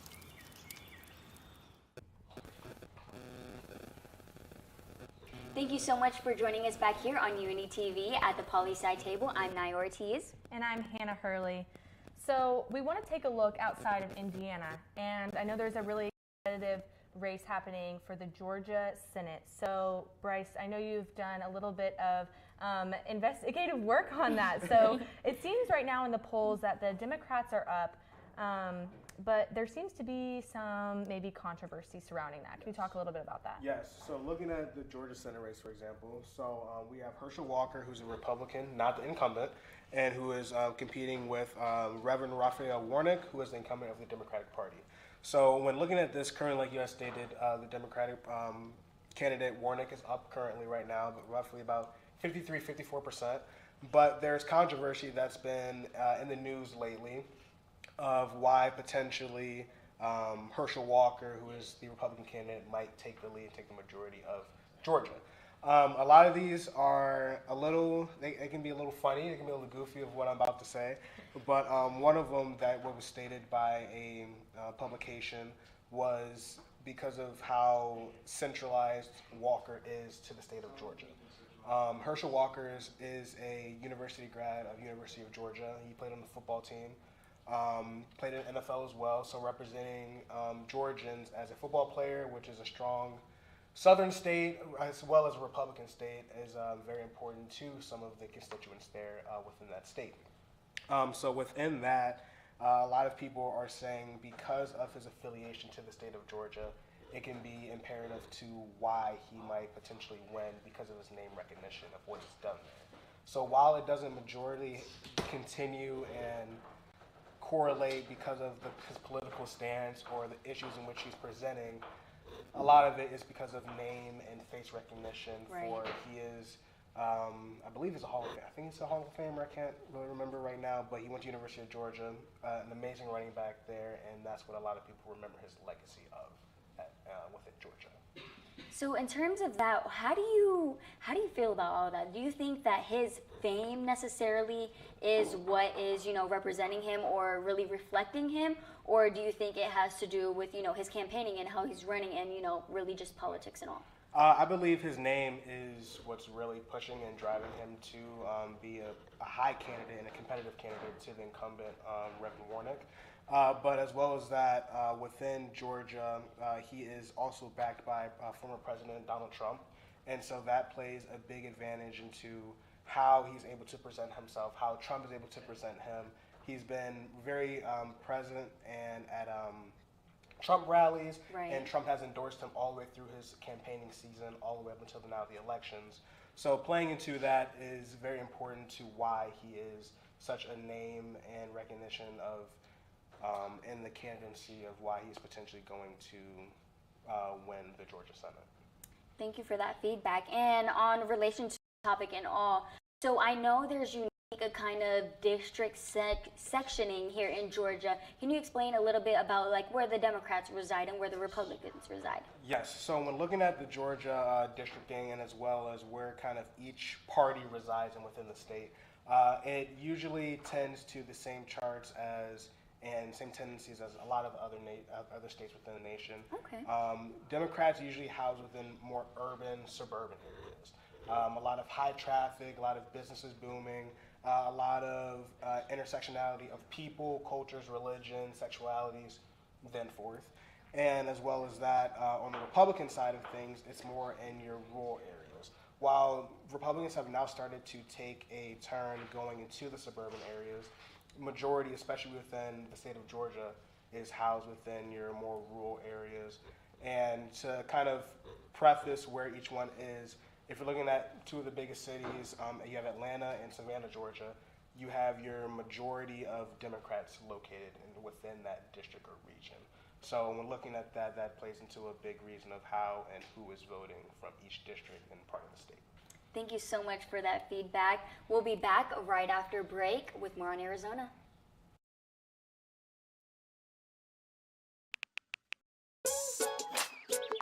Worried about your friend, but don't know how to reach out? You could say how are you or get a fake tattoo. You could ask with an app if it works for you. You could chat with them in VR. It's all good if you think you should check in. Yeah, you should. Whatever gets you talking. Reach out to a friend about their mental health. Whatever gets you talking. Learn how you can help at seizetheawkward.org.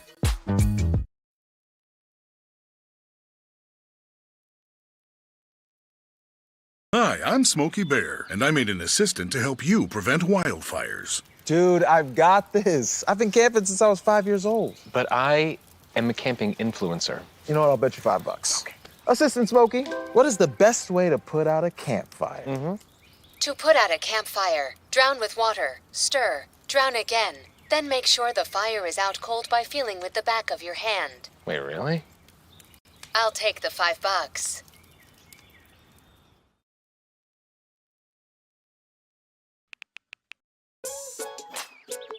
Worried about your friend, but don't know how to reach out? You could say how are you or get a fake tattoo. You could ask with an app if it works for you. You could chat with them in VR. It's all good if you think you should check in. Yeah, you should. Whatever gets you talking. Reach out to a friend about their mental health. Whatever gets you talking. Learn how you can help at seizetheawkward.org. Welcome back to UINDY TV news coverage of the midterm elections. Polls have closed officially in Indiana, and Todd Young is projected to win re-election. So we want to talk a little bit about more competitive races outside of Indiana. So looking at Arizona governor, there's no incumbent in this race, but there is two candidates for Republican and Democrat. So the Republican candidate is Carrie Lake, and she's a former TV news anchor for Fox, and Katie Hobbs is the Secretary of State for Arizona. And something that I found to be very interesting about this race specifically is that Katie Hobbs has refused to take a live debate against her opponent, Carrie Lake. Is that a smart move? I mean, when we talk about how you always see, presidential debates and how people always tune into those, and that can be a huge swaying factor for voters. So on maybe what some people think of as smaller races, but they're really still very important for midterms, is refusing a live debate, is that smart? Or is it okay in her case? I think it kind of depends on their each candidate and their campaign strategy, because for an incumbent or someone who's already been there and doesn't have as many controversies against them, they are more likely to want to debate with someone than with someone with a lot of that could receive a lot of backlash for their past. Like as I talked about earlier in Indiana about Secretary of State with Morales has a lot of controversies behind him. He didn't want to debate with the other candidates. So it kind of depends on each candidate and how they're using their campaign strategy to approach the different voters in their area. Absolutely. So for this instance in particular with the Arizona gubernatorial race, to your point, there hasn't really been any controversy regarding Katie Hobbs. So the reason that I have found as to why she doesn't want to take that live debate is because she doesn't want to feed into a sort of mockery and things that Carrie Lake has. Katie Hobbs says that Carrie Lake has made, and she keeps on bringing up, Carrie Lake continually brings up the maybe false election that Joe Biden won and how Donald Trump should have won it, and notably Carrie Lake is endorsed by President Donald Trump. So if there is no controversy surrounding Katie Hobbs, why do we think that she doesn't want to take it? Because Carrie Lake seems like it should be a given for them. Part of it, at least to my understanding, is that part of it is because Hobbs is a Democrat and a Secretary of State and a former Republican stronghold, it could be seen as like the partisanship kind of getting in the way almost, as opposed to focusing on what the actual issues are, what's actually facing the state. And so with Lake being kind of that election denier like title, a victory for her would be a very interesting turn for 2024 and whether or not President Trump decides to run again. And if she does win that governorship, she could be an important figure for President Trump and kind of someone to back her moving forward. Yeah, so I want to kind of take more of a broad stance when we talk about candidates. And, you know, when we look at Kari Lake, how Kari Lake was a former Fox TV news anchor, and Katie Hobbs does have political background as Secretary of State. So how can your background either help you or hurt you in the voters' minds? So when we talk about, you know, just being a Fox News anchor, Kari Lake is taking the stance of, well, I'm just like you. You watched me on TV for, I think it was 12 years. So I'm just like you. I'm believable. I'm relatable. Whereas Katie Hobbs is taking more of the stance of, you know, I do have that political background as Secretary of State. So how can having a political background versus maybe not, as we've seen in even presidential elections with Donald Trump being a businessman. So how can we see that moving forward? Is that a positive or a negative for candidates? I like to see it as a positive to see some non-politicians running for those elected positions, because it's kind of, it creates more of the idea that they are just like us. They are like the normal American. They are, well, we can vote based on how they are. Yeah. And then, As well, building off of that devil's advocacy work, looking at it from the stance of having someone who has political background for a candidacy of, like, for example, we're looking for a president or a governor or a U.S. Senate. For example, having someone who is in a position who has held a form of office before can incite voters and constituents to be like, okay, this person knows what they're doing. They have the background and experience. Building off of what Carter said, yes, people and these officers or electorates are just like us potentially if they don't hold that same title and background. But if they do, sometimes it can excite people to know that we're getting a candidate who knows what they're talking about. They're not going off of them or learning on the fly. It's something that they've studied, they've done before, they've been through trials and tribulations in order to now boost them into the position in which they're running for now. Absolutely. So I want to, again, take another broad stance when we look at not specifically, maybe not any particular candidates, but when we talk about things that you have to obtain for running for even president, or there's just these different criteria that you might meet. So I know we've talked before in a couple of my classes that I've had on campus. What are some of the criteria that we should allow for? What are the criteria that we should make some of these candidates obtain? Is there an age, a minimum or a maximum age? Maybe specific background that you must hold? Or I know that you said, Carter, that you think that it's nice to have people without maybe such a political background. So should there be requirements? And I want to talk specifically about age. When it comes to age, personally, in my own opinion, I believe there should be a cap on age. When it comes to certain positions and certain titles, which we're doing. I can agree with you there, yes. that's for sure. For sure, because definitely I know within my generation, our generation, we've seen politicians go over the age of 75, 80 years old, and we're wondering, okay, are they going to pass away in office? Is something going to happen? What's going to happen next if the next person comes in? But as well with having a cap on age, there is benefits in having minimum on age because of the fact that we're still learning. Our brains are still developing. We're still going through society and learning what we can do, what we shouldn't do. And with both the cap and the minimum as well, it's just it creates a cushion in the political realm to see that there are people within this, however, between the min and max, that can produce a better society for those who are within their state or within their nation or looking even internationally within their country.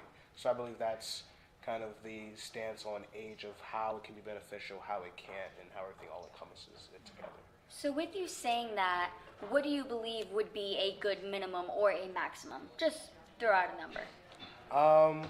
Looking at it, I think it depends on what position we're looking at. For sure. But I think overall, I think a nice minimum was in, say, your 30s, say maybe early 30s, mid 30s, and then maximum, nothing over 70. I think in my personal opinion, I feel like at that rate, there's such an age gap between the candidate and now the people that it's just like now you're stuck in potentially old ways that need to be redone or rewritten. So that's where my stance lies on that. Definitely, for sure. I appreciate that feedback. Yeah, so if the younger generation, if we're talking about, we want people who think like us to be in office. Right. We want people who are more like us to be in office. So how can we get more people like us in office if there is that kind of minimum age, which tends to be a little bit higher, of course, depending on which office you're looking to? I think the biggest way to do that is to just turn out and vote, because ultimately right now we have the most diverse political field we ever have, and that's still like 28% female governors. I think 27% of Congress is female. So ultimately, the only way we really can change it is like having our voice heard and actually turning out to vote. Okay, well, thank you guys again, Bryce, Megan, and Carter. I'm Hannah Hurley alongside Naya Ortiz for UINDY TV Election Night coverage. We'll be right back. Award-winning news coverage.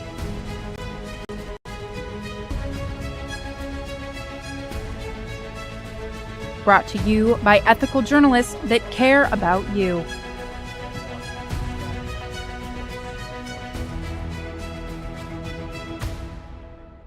We have you covered on crime, latest on sports, and the best in entertainment. This is UINDY TV News.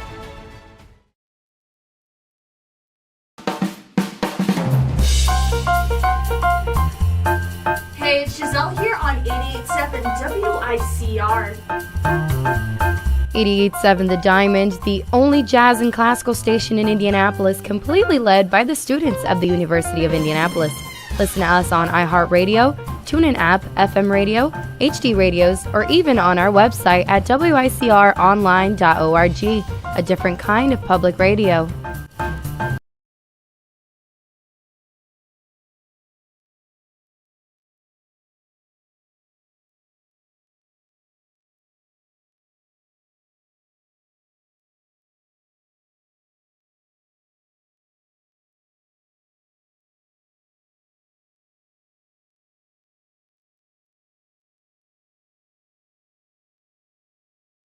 Jake, who you got? Tennessee, Georgia.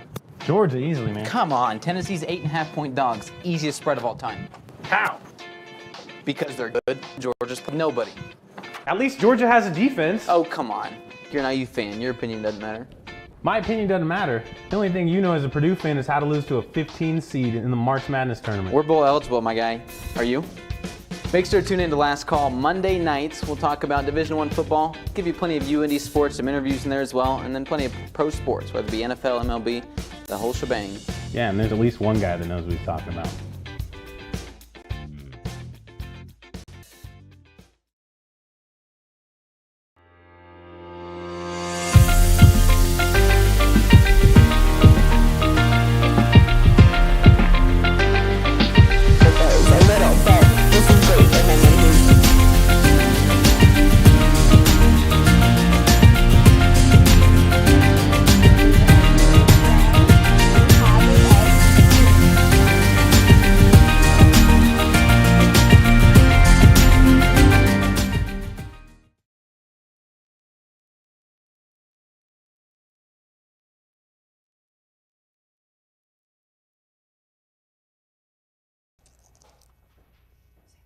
Welcome back to UINDY TV. I'm back here with Kendall Pearson. I'm Sam Gailey. Kendall, you have some results and updates for us. Let's take a look. Yes, I do. So I want to go ahead and update you all on the Indiana election results so far. Todd Young, who is the Republican Party, he has 59.9% of the votes, that being 464,461 votes. We also have Tom Dermott, who is the leader for the Democrat Party. He has 36.7% of the votes. That is 248,654 votes. And then we also have Jane Steniak, who is Libertarian. He has 3.5 of the votes, being 27,250 votes. So far, it looks like the 1st District presents a potential pickup opportunity for the GOP Representative Frank Mervon, who is a freshman Democrat. So that's about all the updates I have right now. District 1, Griffin seems to be doing well with 53%, and the Republican side has 47%.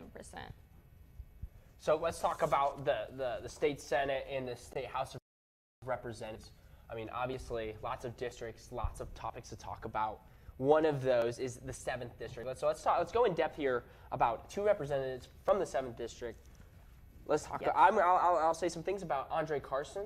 I think you have some other things to say about it, but some of the key things he wants to address is obviously women's issues to ensure the fair and equality pay of women for the future. I mean, obviously that has been a hot topic, but like a hot topic here in the United States in general. If women should be paid the right amount, and arguments here and there. So he wants to ensure that for the future for women. Yes, and that kind of builds upon Angela's side of the economy. It kind of both goes hand in hand. So she wants to stop depending on other nations for fuel. She wants to bring back jobs to America to bring down poverty rates. She kind of just wants to stabilize the economy. And I feel like with Andre Carson, if we can pay women as much as we pay men, it will stable out the economy even more.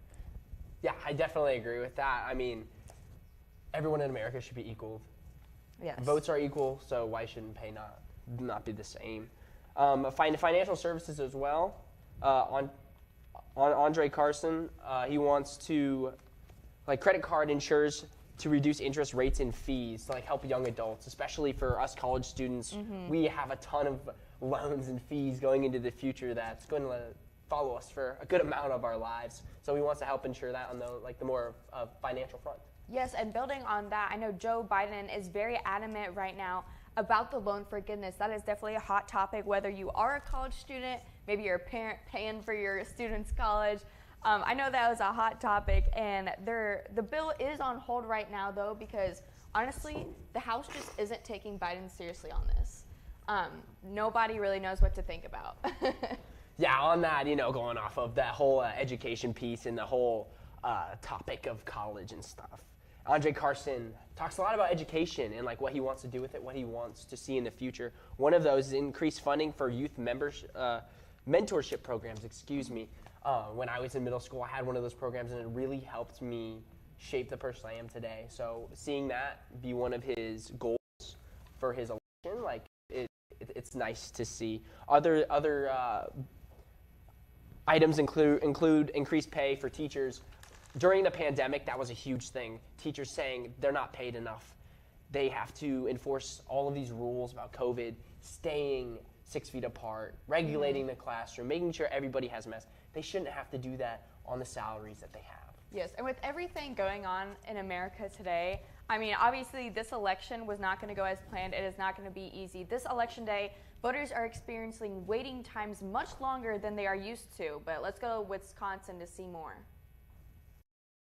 It was a very long line. Long lines. The line is very long, all the way up the stairs. For voters in Wauwatosa, it was looping around 3 times to cast their ballots. Carissa Dowden waiting about an hour and a half at the polling place in Hart Park. It's really important to show up for the polls this time, especially given the things that are on the ballot. Wisconsin election officials do expect a high turnout for this midterm. West Dallas City Attorney says the turnout at their City Hall polling place Tuesday following that upward trend. With the governor and Senate on the ballot, it's been higher than average turnout. Certainly more than the primary. The lines in West Dallas moving smoothly. Back in Wauwatosa, though, voter Matthew Frazone says the hour-plus line he waited in may have him voting absentee next election. I mean, definitely next year, I think more people like myself will be considering mailing in their ballots just to avoid the line.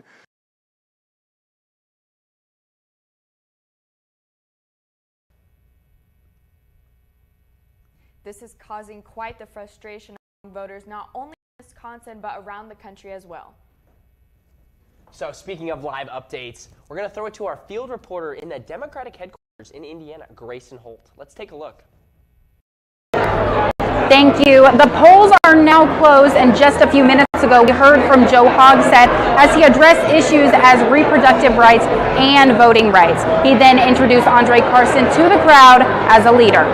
In the run for U.S. Senate, Republicans being in the lead as of now with their candidate Todd Young, leading with a 63% of the vote, as Democratic nominee Tom McDermott follows with 33%. I am Grayson Holt. Back to the studio. Although long lines is an issue at the polls throughout the country, weather has also been a factor. It was a very long line. Long lines. The line is very long all the way up the stairs. Consistent throughout. The precipitation is expected to. All for nothing. All for nothing. Yeah. All right. Do you really want to do something?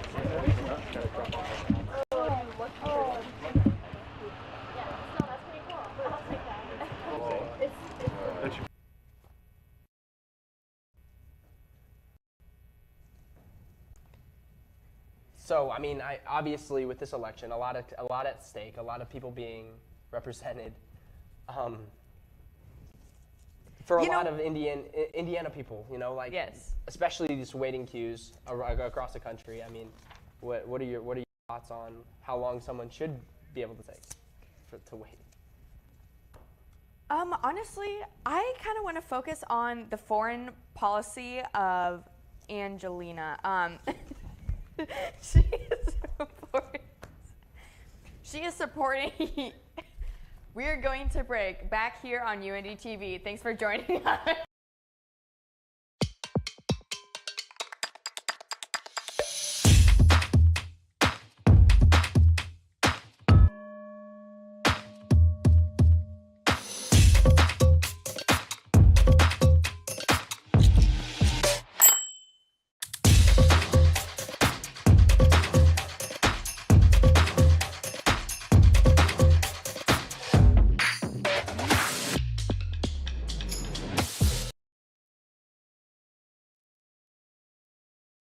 Jake, who you got? Tennessee, Georgia.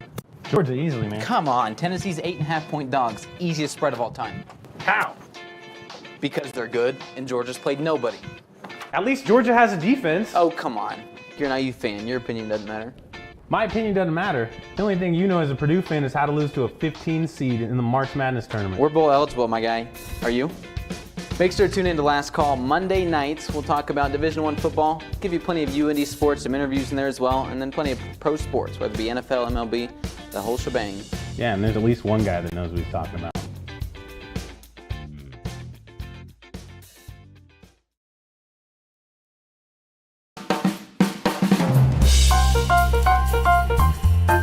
Hey, it's Giselle here on 88.7 WICR. 88.7 The Diamond, the only jazz and classical station in Indianapolis, completely led by the students of the University of Indianapolis. Listen to us on iHeartRadio, TuneIn app, FM radio, HD radios, or even on our website at wicronline.org, a different kind of public radio. Did something very interesting earlier today. Me, Sam, and Hannah actually went on the streets of UINDY and interviewed students on what they thought about the election. So let's go out and see what they think.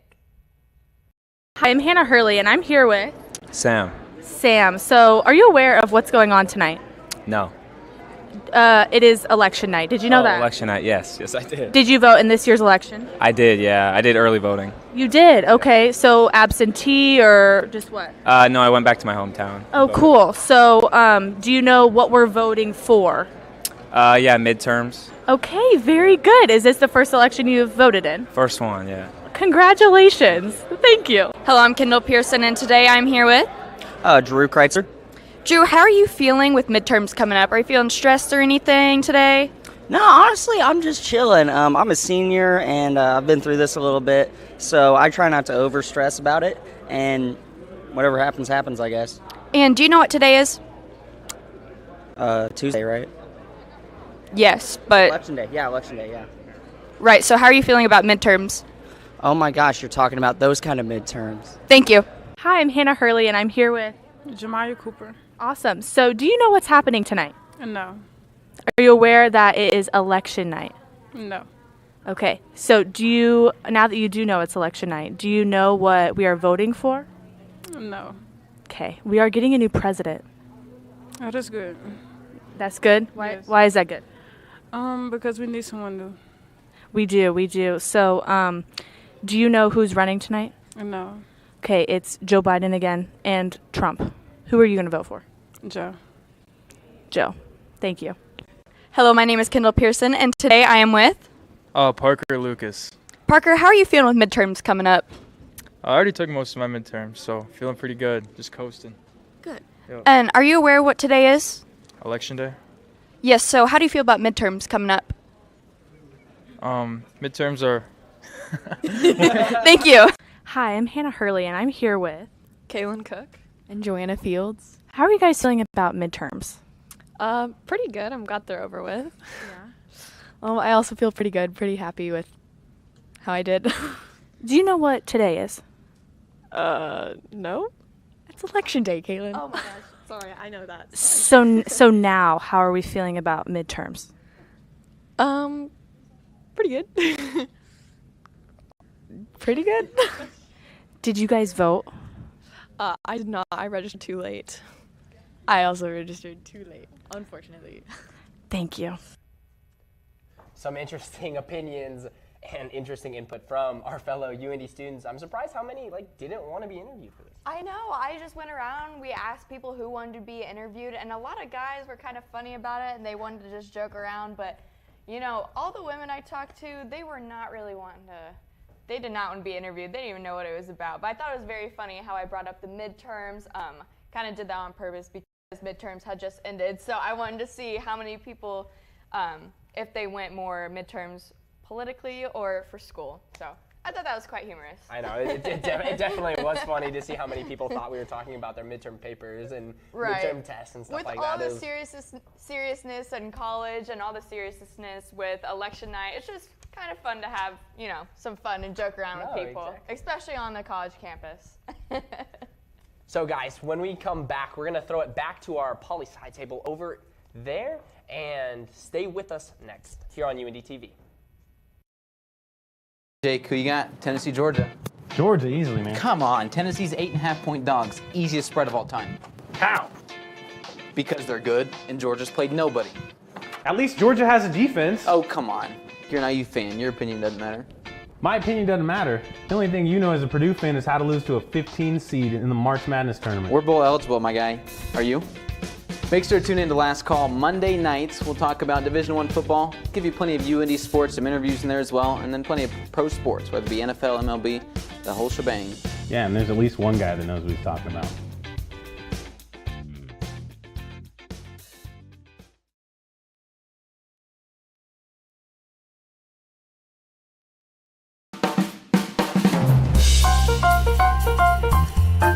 Hey, it's Giselle here on 88.7 WICR.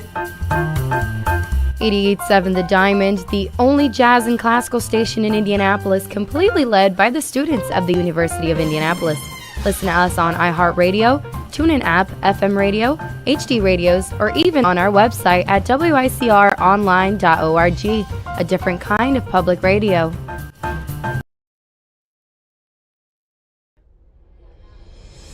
Award-winning news coverage.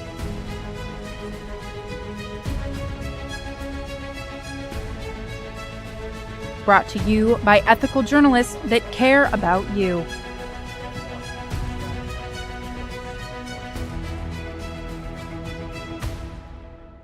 We have you covered on crime, latest on sports, and the best in entertainment. This is UINDY TV News.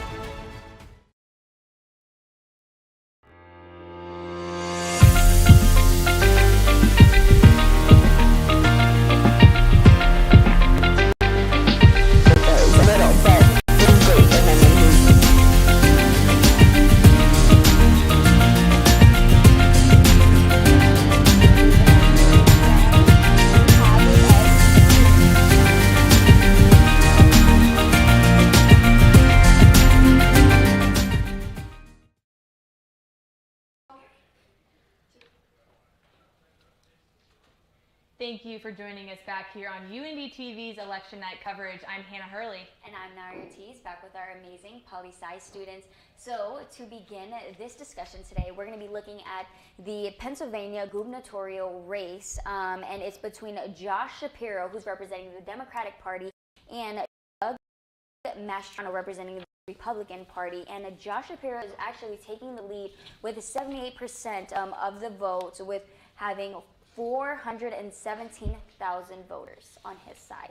How do you guys feel, and why is this race specifically so important for the nation? In my personal opinion, this is a positive turn of events because Mastriano is such a polarized candidate. He is a retired Army colonel, but he's a far-right state senator, and so he's led protests about COVID restrictions. He returning the election, and he was at the insurrection.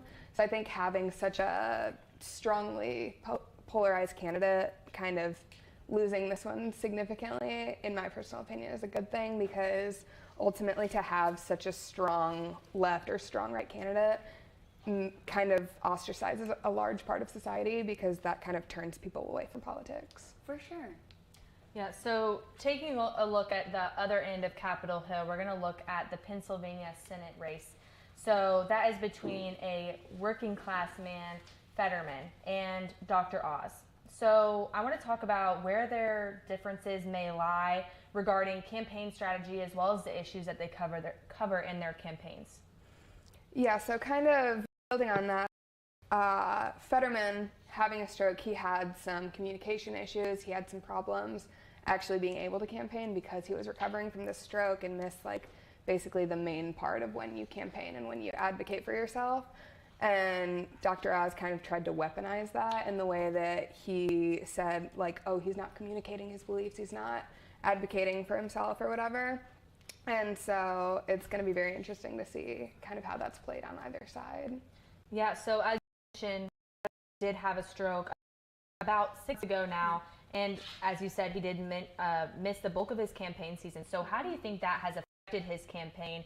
Obviously, you said that Dr. Oz is sort of weaponizing that, and he has also demanded to see his medical records. So as that goes back to a little bit of our past conversation about where do you draw the line, and is that okay that he brought that up? I think Fetterman has declined to share those medical records because he doesn't see those as necessary. But is it okay for him to even ask the question of demanding to see those medical records? And yeah, again, where do we draw the line? I think it's understandable as a voter to want to receive the medical records, because if I'm going to vote for someone, I want to make sure that they're the best possible version of themselves. I don't want to vote for someone who just had a stroke. I mean, if he's doing better now, then that's great. He has my vote. But if he's still ill and still has physical challenges in his everyday life, then I don't know if he's the best fit for that role. So I think it's fair as for voters to understand the full medical history and record of everything they're going through right now. Yeah, so if he has proven that he is healthy and in a good state of being, but I think strokes tend to maybe affect your speech still several months after that. So, but if he's proved that he is competent, well-minded, then why do you think Dr. Oz did demand to see those medical records if in every other instance he is okay? I think with Dr. Oz's history of in the medical field, he's probably came across instances where people don't recover as quickly as he said he has, and obviously the speech thing could stick around for a while. May not see any dramatic changes anytime soon, but maybe he just wants to keep focusing on it because there maybe is something hidden underneath it all that he's trying to keep away from voters knowing. Mm-hmm. So in terms of the big campaigning, as we said, when is too far or what is too far for, attacking the other candidate. Do you think that Dr. Oz actually did this to attack his rival candidate, or do you think it was just to actually see if he's, healthy and competent enough to take on this position? What are your feelings on that? Definitely believe that in its own perspective, in its own way, could be its own attack. Right. And Dr. Oz could potentially be trying to use this as leverage in order to discuss what Mr. Fetterman is doing currently and what he's trying to get towards to win the Senate position. As well with that, looking at it from now a spinoff from Fetterman's perspective, if he is able to bounce back from having this stroke, now it plays into his effect of being a hardworking American, of being able to connect to the community and as well bounce back from troubles in which have ailed him before. So in a way, while the stroke was terrible and sad to see for anybody, never wish that upon anybody, For sure. in a way, if he does get through this and recover back to his full potential, there is potentially a lead he can have now being able to say, I bounced back from this. Pennsylvania, we can also. So I believe it plays into his campaign strategy pretty well. For sure. Yeah, so when we talk about, like you said, campaign strategy, I've taken a look at some of these candidates' websites and things like that, just to look at their issues that they want to cover, things like that.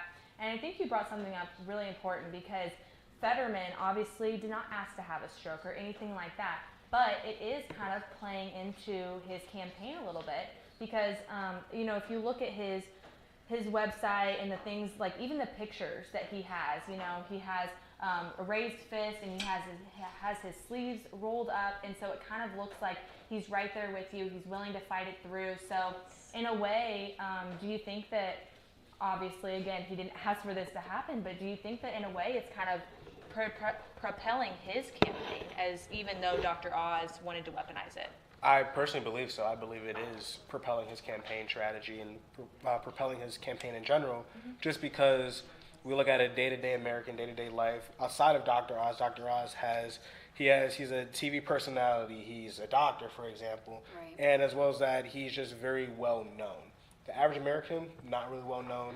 Most people believe that they're another statistic to the bureaucracy in which we are. And within that, now being able to have this unexpected tragedy hit and plague him, to then now continue to keep running through the ailments in which he's had, really shows the character of Fetterman and trying to relate strongly to his Pennsylvania constituents, and as well just throughout the nation, that there's always something that us as Americans can bounce back from no matter what it is. So I believe it's really imperative for him to continue to keep fighting if he does see a possible win throughout for his Senate. Absolutely. So as we see, a stroke is obviously can be life altering, but we do talk about how someone can turn that into something positive, as Fetterman is doing. So I think it's interesting when you look at how Americans view politicians, and kind of maybe they want to see them as, and maybe this is changing, but I feel like in the past, if there is any sort of ailment, as you said, then we're kind of just like turned off and like, oh, they're not fit for running this role in this seat. And so how is it changing, and how is voter ideas changing of who can be in a certain position or not? In a way, and just kind of keep my a little bit short, I also want to give time to my other speakers, but I think in a sense that the way that our society has changed to having ailments, having disabilities, we see now there's been advocacy for those who have disabilities, whether that's cognitive or physical, and being able to see someone who appears to be functioning in a way that is the normality of what it would be, to now having come down with a medical ailment, to then continue to keep doing what he was doing prior to it, really speaks volumes, and speaks volumes not only to the society for taking in that disabilities aren't disabling everything in that a person can or cannot do. Yeah, and kind of building off of that, like even at the highest level of government, our president, like back with FDR, who had polio and would cover the front of his desk, you couldn't see that like he's visibly struggling. Like I feel like with transparency and with people being in office that are more like our people, like ourselves, it's important to see that politicians aren't these perfect superhumans that have to endure whatever. Like they're able to be human, they're able to go through these issues and get through them just like the American people. Yeah, I think to go along with that, to kind of like throughout history, is we're more understanding about disabilities and just a lot of things along those lines. Is like there's been many leaders throughout history, our presidents even that have had issues like polio or just different physically restricted them from doing many things. And I think now it's more understanding that it doesn't mentally affect them, that they're still mentally capable of making decisions.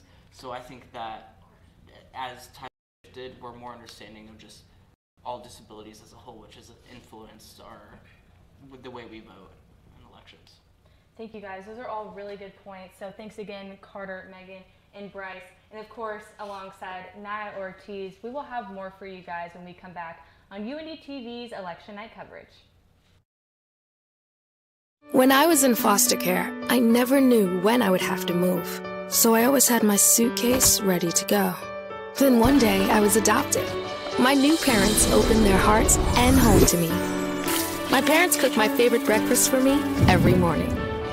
My parents take me on trips I never thought I would go on. They gave me a home and an even better reason to use that suitcase.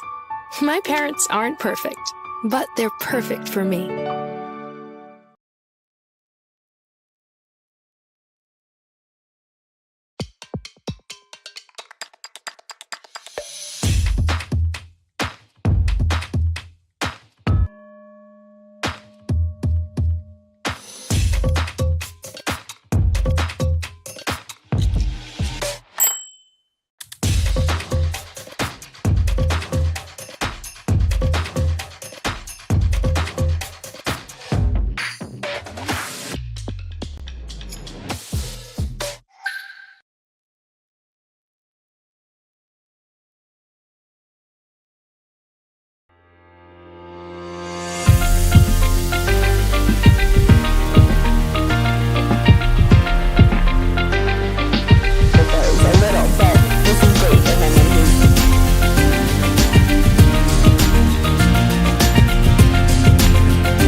Hi, I'm Smokey Bear, and I'm made an assistant to help you prevent wildfires. Dude, I've got this. I've been camping since I was 5 years old. But I am a camping influencer. You know what? I'll bet you $5. Okay.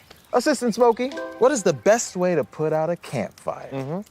To put out a campfire, drown with water, stir, drown again. Then make sure the fire is out cold by feeling with the back of your hand. Wait, really? I'll take the $5. Welcome back to UINDY TV. I'm Kendall Pearson, joined here by Sam Gailey, where we're giving you and the UINDY students the most recent updates on the 2022 election. So, moments ago, Republican Todd Young actually gave his accept speech at the Republican Watch Party, claiming his seat in the U.S. Senate with 59.8% of the votes, according to the Indy Star. Democrat Thomas McDermott said in his concession speech, "I wish him well over the next 6 years." But I kind of want to jump over to the actual House and Senate. I know, Sam, you have a couple of updates on us for that. Yeah, Kendall, talking about the concession speech from McDermott, obviously that's a key race here within Indiana, and we definitely wish him well, and we wish Todd Young well as well. Talking about the House, we have 53 Democrats currently and 100 Republicans, so that's something to watch there. But in the Senate, it's a little more balanced. It's a little more close, I would say, with 37 Democrats and 38 Republicans currently. So definitely a gigantic race to watch there to see who controls which, because it looks like the Republicans are going to take one, but the other one is still up for grabs. Kendall, what do you have for us? So I kind of want to switch over and talk about Virginia and New York. So actually, we're just focusing so much on Indiana, so I want to talk about Virginia real quick. I know that Democrat Jennifer Wexton, she is projected to win the re-election in Virginia's 10th district, actually. So basically, she has already won. So, you know, Virginia is closed for the night. But in New York, Democrat Alexandra Cortez, is projected to win the re-election in the 14th district of New York. So again, basically already closed in New York. They already feel as if they know what's going to win, who is going to win. But Yeah. Coming back to Indiana, she went off on a little tangent there talking about the rest of the states within America. But some more recent news. Republican Jim Banks wins re-election in the U.S. House of Representatives in Indiana. So he takes the 3rd congressional district there. That was just in probably a few minutes ago. And so definitely a lot of seats going both ways, a lot of changing hands, a lot of close victories and margins. Yes. So definitely a lot of races to watch going into these last, I wouldn't say couple hours, but getting the rest of the votes tallied. Well, actually, breaking news, Republican Rudy Yacom wins special election to U.S. House in Indiana's second district. That was just minutes ago. So I guess the 2nd district is wrapped up. No, it definitely is. I mean, we're going to start seeing a lot of these tie races wrapping up here in the last final hours. Definitely we're going to see a lot of acceptance speeches, a lot of celebrations, and some dissatisfied people within Indiana. Yes, and did you actually know that Indiana has one of the longest gaps between registration and election day, and actually one of the shortest windows to vote in some of the in voting and people not voting? Definitely a lot of people who are voting because, I mean, obviously us as college students, we can't go back in time because we just don't have the time. We have opportunity to go back there. Definitely did a mail. I don't know about you. Definitely, that's a huge mean. Yes, I know a lot of students, they actually registered late, so they couldn't even vote because they registered so late. But there's actually a lot of states that allow same-day voter registration. I know California, Colorado, Connecticut, Idaho, Illinois, Iowa, Maryland, Michigan, Nevada, New Mexico, Utah, Vermont, Virginia, Washington, and Wyoming allows same-day registration. Obviously, Indiana is not one of them. That's a long list that you just made there. I know, it's an extremely long list. I am so sorry, Sam. I'm so sorry. I'm just blabbing. You know me in politics. I love politics. You definitely do. You could definitely go on for I know. I think I'm definitely going to run for president, yeah. Yeah. That's fantastic to hear. I definitely will be voting for you. Oh, you should vote for me, yeah. I'm definitely going to, yep. Okay, but we are now going to go to break. Stay with us here on UINDY TV as we have live updates for you all night here on UINDY TV. Jake, who you got? Tennessee, Georgia. Georgia, easily, man. Come on. Tennessee's 8.5-point dogs. Easiest spread of all time. How? Because they're good, and Georgia's played nobody. At least Georgia has a defense. Oh, come on. You're an IU fan. Your opinion doesn't matter. My opinion doesn't matter. The only thing you know as a Purdue fan is how to lose to a 15 seed in the March Madness tournament. We're bowl eligible, my guy. Are you? Make sure to tune in to Last Call Monday nights. We'll talk about Division I football, give you plenty of UINDY sports, some interviews in there as well, and then plenty of pro sports, whether it be NFL, MLB, the whole shebang. Yeah, and there's at least one guy that knows what he's talking about.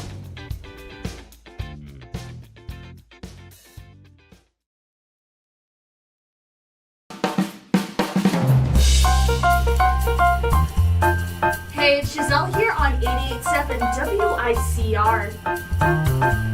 88.7 The Diamond, the only jazz and classical station in Indianapolis, completely led by the students of the University of Indianapolis.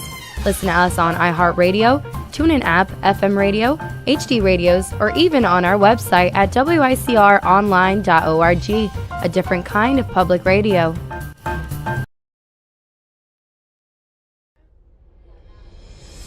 Award-winning news coverage.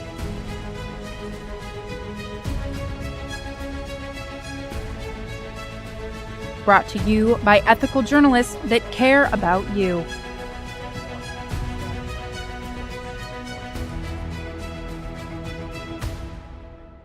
We have you covered on crime, latest on sports, and the best in entertainment. This is UINDY TV News. Well, Welcome back to UINDY TV. I'm Kendall Pearson here, joined by Sam Gailey. We are here covering election night. We have live updates for you all night until 11:30 p.m. But I know that you have some information on Mike Braun. Can you tell me a little bit about that? Definitely. We have a package for you guys here in a second. But I got some interesting details about him, actually. He actually graduated from Jasper High School in 1972, and he was the founder and CEO of Meyer Distributing, a company he built in his hometown of Jasper. So there's some two interesting things about him. I mean, definitely he serves on a bunch of committees that include the Aging Committee, the Agriculture Committee, and the Budget Committee. So definitely there's a lot of aspects to him that one doesn't really know, but I think we have a package for our viewers. I'm Nathaniel Finch here. The Republican Watch Party had a chance to talk to Mike Braun, the junior senator in the U.S. Senate, who will be serving with Todd Young over the next 2 years now after the Republican Party called his election and announced his victory. He had a speech here, and we got to talk with Braun right after. Let's hear what he had to say. So in Indiana, I knew we were going to do well. I spent the last 2-3 weeks out stumping for our local and state candidates. Served with Todd. I didn't think McDermott's ideas were going to resonate. In fact, he's from an area that this evening, that 1st Congressional District will be one of the high-profile districts. Republicans and conservatives are gaining ground up there, and there hasn't been a Republican, I think, in nearly 92 years. So feel good about our state. What's going to happen across the rest of the country, I'm not sure. Because we as Republicans at the federal level have got to put a plan for America out there. It can't be just to win the election, and we've got to tell people what we're for. And I've been disappointed that we haven't done that better. We haven't articulated what small government conservatism is about. It's not telling voters, we'll let you know after you elect us. So nationally, I haven't been paying much attention to it. I don't think we're going to really get the report card on that until later in the evening. Now that Todd Young has been reelected, how do you feel being able to work with him now for the rest of your term, and how's that going to help your term? Todd and I have always gotten along. I think we complement one another well. We come from different backgrounds. He's the senior senator, I'm the junior senator, and age-wise you can flip it the other way. But, all in all, I think we represent Hoosiers well. What happens over the next 2 years? He's in for another 6 years. I'm going to finish my term robustly and stay engaged on the issues in general. That was all that we had from Braun's remarks. I'll give plenty more updates throughout the night about what's all going on here at the JW Marriott downtown. Hi guys, welcome back to UINDY TV. I'm Sam Gailey alongside Kendall Pearson following the election night coverage. Kendall, what is some interesting thoughts that you have at this very moment? Okay, so as we know, we have two parties. Actually, I don't even need this anymore because it's all up here. We have two parties. We have the donkeys and the elephants, all right? And my question for you is, which animal are you siding with? What animal do you think is cuter and why? Definitely, I think donkeys for me are more interesting. They're more interesting. You got to think about it. Like, they're a mode of transportation. Do you see, like, Tommy, like, riding down the street in his elephant? I mean, come on now, Kendall. Okay, whatever. But personally, I think I'm definitely right. Elephants are more cuter. Did you know that they actually can sense what people are thinking, and they will take care of you? Like, they love to give people kisses. You know, like a dog. I don't think that you would get...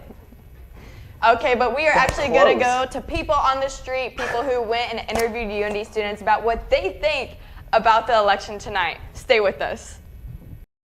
Hello, I'm Kendall Pearson, and today I am here with... Arena Manning. Do you know who the President of the United States is? Yep. And are you aware that it is election night? Yeah. Did you vote? No. So you don't care about who's president? I don't have an American citizenship, so I cannot vote. Why are you here? I got a scholarship, so I'm here for that. But who's better looking, Biden or Trump? Biden. Agreed. Hi, I'm Hannah Hurley, and I'm here with... Caleb Irvin. Hi, Caleb. Thank you. How you doing, Hannah? I'm good, thanks. So, you know what today is, right? Election day. It is election day. Did you vote? I did not. You didn't? I did not. So, do you want a new president? I don't feel very passionate about either candidate. Who are the candidates for the presidential election tonight? Tonight? No clue. You don't know that we're getting a new president tonight? We are. We are. Is it in Indiana? The president of the United States. Are we getting a new one? I'm from Germany. You're from Germany? Yeah, so Thank you. Today I am here with Devon. and Dayton. were you guys aware that it is election night? Yes. Yes. And are you aware that we're getting a new president tonight? Yes, I am aware of that. I didn't know it was for voting on the president. Yeah. Personally, I want Trump to get elected. I'm sick of Biden. I'm not very political. That's the word I'm looking for. But yeah, Trump. I don't know so much. Why do you say Trump? He's good looking. Hi, I'm Hannah Hurley, and I'm here with Dryden.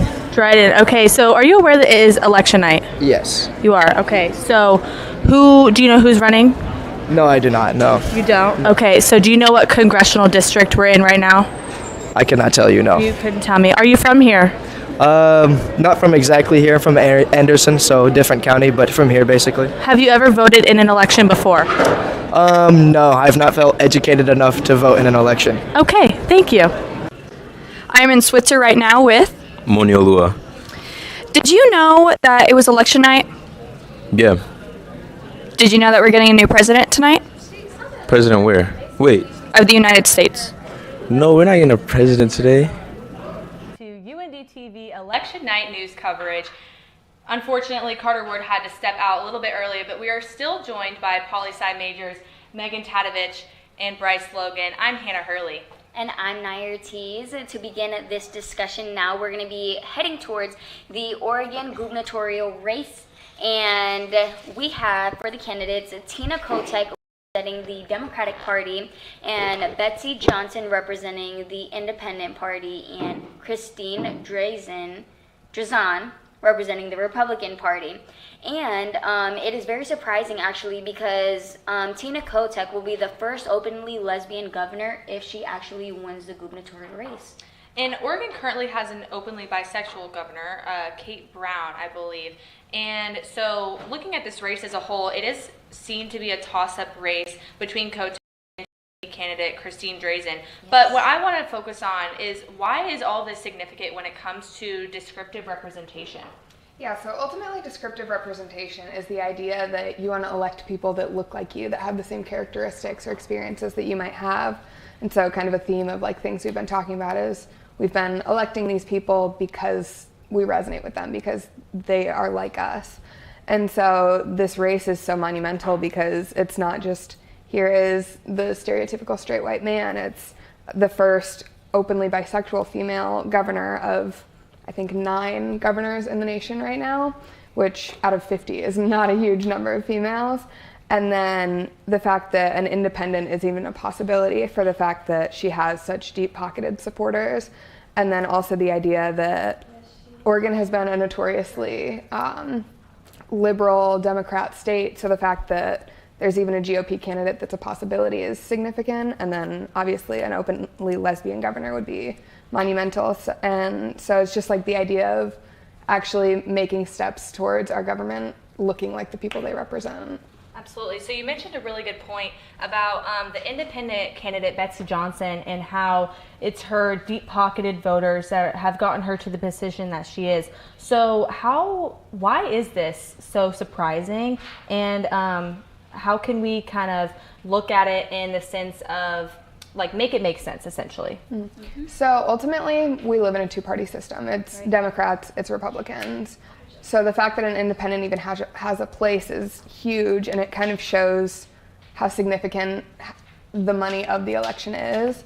And kind of like with that campaign strategy, if you do have the funds to propel yourself forward, you'll get places. And so it's really interesting to see there actually being a possibility of an independent having kind of a voice in this race. Do you believe that just having deep pockets in general, or just having advocates such as Donald Trump, a previous president for our nation, do you think that has a huge, way in who, gets these elections? Definitely think it plays a role. Like, obviously money talks. It's Yeah. a matter of like, these races are expensive. If you can't fund them, you can't propel yourself forward. And I mean, I don't want to speak for anyone. Like, if Bryce, if you have anything to add, Yes, no, definitely. And just building off of what Megan has said, money talks. Money says everything, especially in a political setting, in a political realm.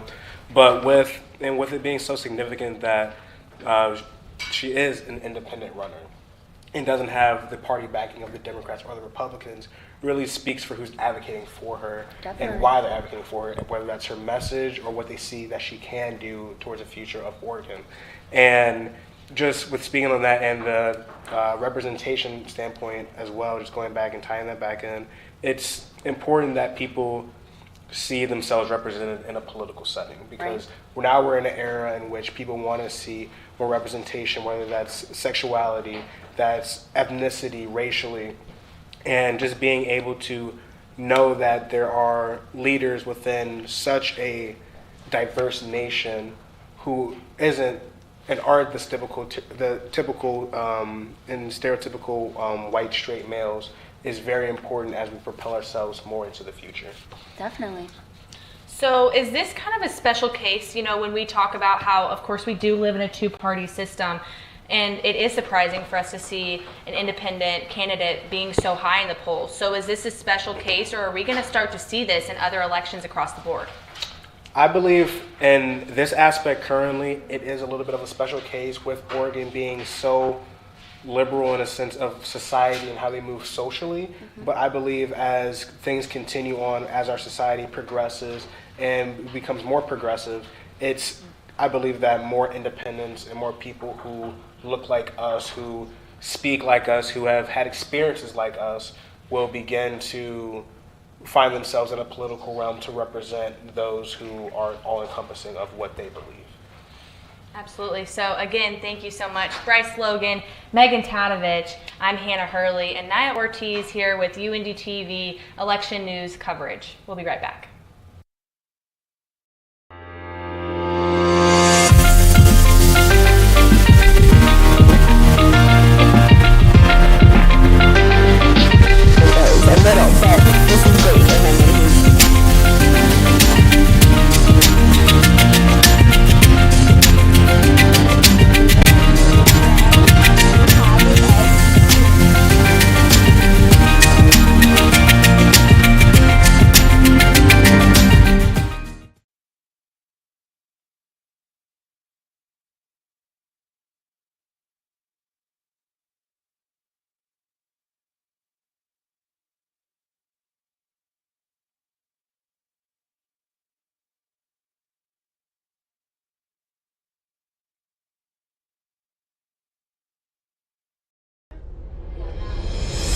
Award-winning news coverage.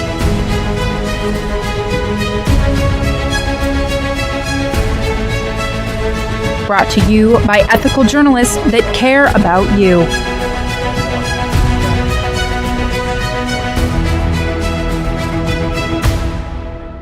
We have you covered on crime, latest on sports, and the best in entertainment.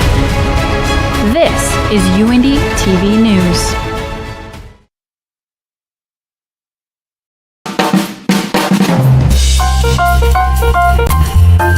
Hey, it's Chanel here on 88.7 WICR. 88.7 The Diamond, the only jazz and classical station in Indianapolis, completely led by the students of the University of Indianapolis. Listen to us on iHeartRadio, TuneIn app, FM radio, HD radios, or even on our website at wicronline.org, a different kind of public radio.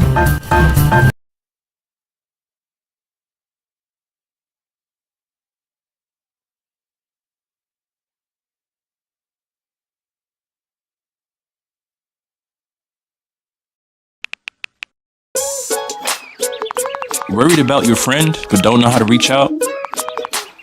You can say how are you or get a fake tattoo. You can ask with an app if it works for you. You can chat with them in VR. It's all good if you think you should check in. Yeah, you should. Whatever gets you talking. Reach out to a friend about their mental health. Whatever gets you talking. Learn how you can help at seizetheawkward.org. Jake, who you got? Tennessee, Georgia. Georgia, easily, man. Come on, Tennessee's 8.5-point dogs. Easiest spread of all time. How? Because they're good, and Georgia's played nobody. At least Georgia has a defense. Oh, come on. You're an IU fan. Your opinion doesn't matter. My opinion doesn't matter. The only thing you know as a Purdue fan is how to lose to a 15 seed in the March Madness tournament. We're bowl eligible, my guy. Are you? Make sure to tune in to Last Call Monday nights. We'll talk about Division I football, give you plenty of UINDY sports, some interviews in there as well, and then plenty of pro sports, whether it be NFL, MLB, the whole shebang. Yeah, and there's at least one guy that knows what he's talking about.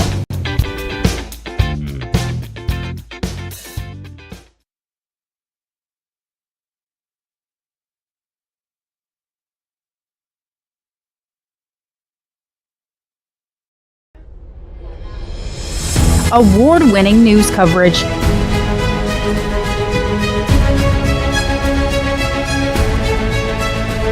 Brought to you by ethical journalists that care about you.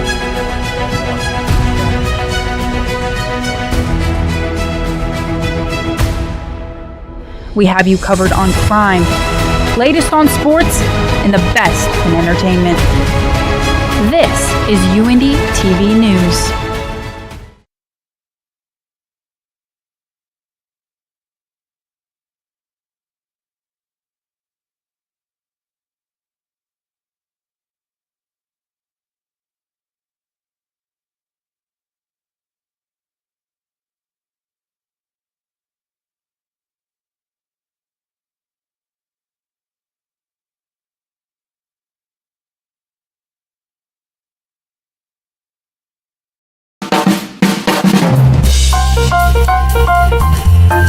Hey, it's Giselle here on 88.7 WICR. 88.7 The Diamond, the only jazz and classical station in Indianapolis, completely led by the students of the University of Indianapolis. Listen to us on iHeartRadio, TuneIn app, FM radio, HD radios, or even on our website at wicronline.org, a different kind of public radio. Welcome back to UINDY TV News. I'm Hannah Hurley. And I'm Naira Ortiz. We're going to focus strictly on Indiana elections and just things that we have here. So firstly, no governor is being elected this election cycle, along with 13 other states, which is actually pretty shocking to me. And also there's going to be redistricting done by the supermajority because Republicans hold that as well. District 1 and 7 hold the Democrat majority, and all other 7 districts are Republican majority, as Indiana is such a red state. Absolutely. Thank you, Naya, for that. Of I course. want to do kind of like a speed round for some good information for people that are watching to know. So Definitely. there are actually 6 races for governor that have the potential to make history this election cycle. So Arkansas specifically, Sarah Huckabee Sanders is the Republican candidate, and she could be the first female governor. She also has a double-digit lead over her opponent. Looking at Georgia, no state has ever elected a black woman to the governor's office. That candidate is Stacey Abrams, who's a Democrat, and she's running against incumbent Brian Kemp, who's a Republican. Polls are currently leaning Republican, and as we've seen, of course, the incumbent does sometimes have the advantage, but maybe that could turn around. We'll have to take a look at those polls here in a little bit. Definitely. For Maryland, Wes Moore, who is a Democrat is solidly a Democratic Maryland state, and he would be the first black governor in history.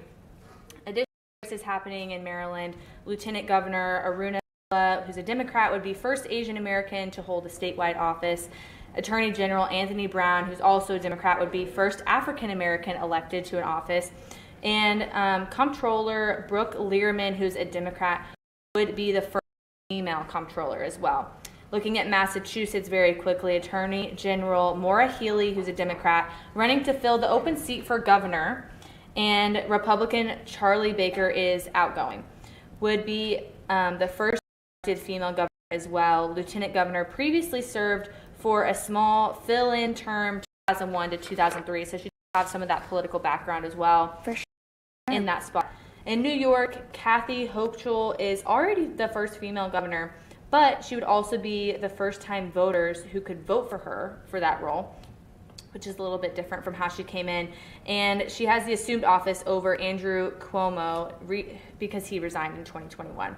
Right. Looking at Oregon really quickly too, Tina Kotek, as we just talked about in the last segment, could be the first openly lesbian governor in the nation. And as we talked about, it is a toss-up race between Kotek and the GOP candidate, Christine Drazan. So that's just really quick information for those of you watching who might not have known some things about those races. But those 6 races for governor could hold some history-making markers here. And so we're going to toss it back to the anchor desk when we come back. This is UINDY TV News. I'm Hannah Hurley. When I was in foster care, I never knew when I would have to move. So I always had my suitcase ready to go. Then one day I was adopted. My new parents opened their hearts and home to me. My parents cook my favorite breakfast for me every morning. My parents take me on trips I never thought I would go on. They gave me a home and an even better reason to use that suitcase. My parents aren't perfect, but they're perfect for me.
Worried about your friend but don't know how to reach out? You could say how are you or get a fake tattoo. You can ask with an app if it works for you. You could chat with them in VR. It's so good if you think you should check in. Yeah, you should. Whatever gets you talking. Reach out to a friend about their mental health. Whatever gets you talking. Learn how you can help at seizetheawkward.org.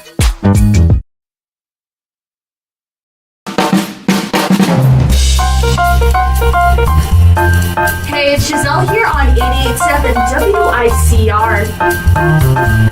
88.7 The Diamond, the only jazz and classical station in Indianapolis, completely led by the students of the University of Indianapolis. Listen to us on iHeartRadio, TuneIn app, FM radio, HD radios, or even on our website at wicronline.org, a different kind of public radio. Jake, who you got? Tennessee, Georgia. Georgia, easily, man. Come on, Tennessee's 8.5-point dogs. Easiest spread of all time. How? Because they're good, and Georgia's played nobody. At least Georgia has a defense. Oh, come on. You're an IU fan. Your opinion doesn't matter. My opinion doesn't matter. The only thing you know as a Purdue fan is how to lose to a 15 seed in the March Madness tournament. We're bowl eligible, my guy. Are you? Make sure to tune in to Last Call Monday nights. We'll talk about Division I football, give you plenty of UINDY sports, some interviews in there as well, and then plenty of pro sports, whether it be NFL, MLB, the whole shebang. Yeah, and there's at least one guy that knows what he's talking about.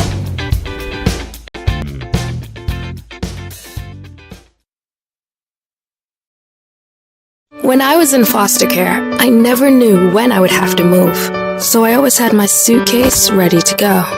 Then one day I was adopted. My new parents opened their hearts and home to me. My parents cooked my favorite breakfast for me every morning. My My parents take me on trips I never thought I would go on. They gave me a home and an even better reason to use that suitcase. My parents aren't perfect, but they're perfect for me.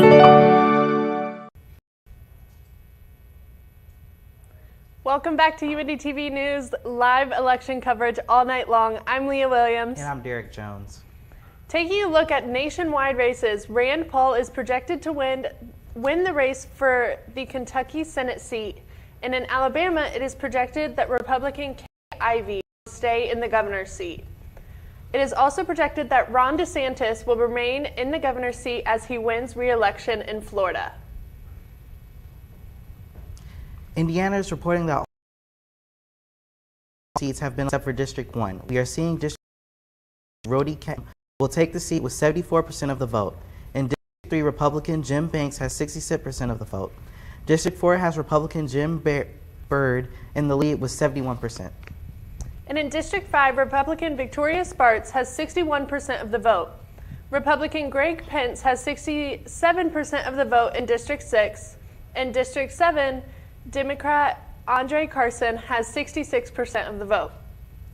Republicans are also declaring victory in Districts 8 and 9 with Larry Bouchon with 67% in District 8 and Aaron Houchin taking 65% of the vote in District 9.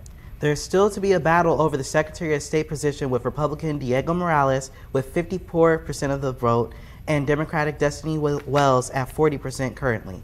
Republican Tara Coates is currently in the lead with 62% and Democrat Zanai Brooks with 35% for the state auditor position.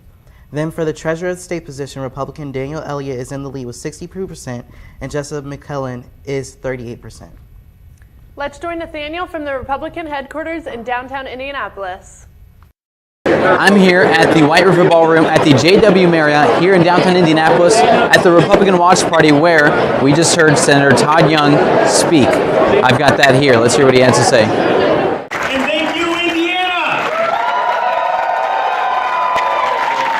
Tonight is going to be a great night for the Republican Party, folks. We fought hard. We fought hard all the way.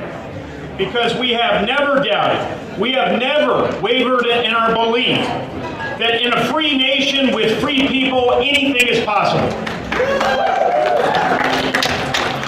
And our North Star has always been to bring along every Hoosier, every American. Because folks, I know all of you understand, the only way to make America great again is from the ground up. To my opponents, Mayor McDermott, Mr. Seniak, you know, it's not easy running for office. It's not easy on one's family. It's not easy in a tough environment. And I really want to commend them for being part of the process, for running strong. And I ask that all of you give them a round of applause.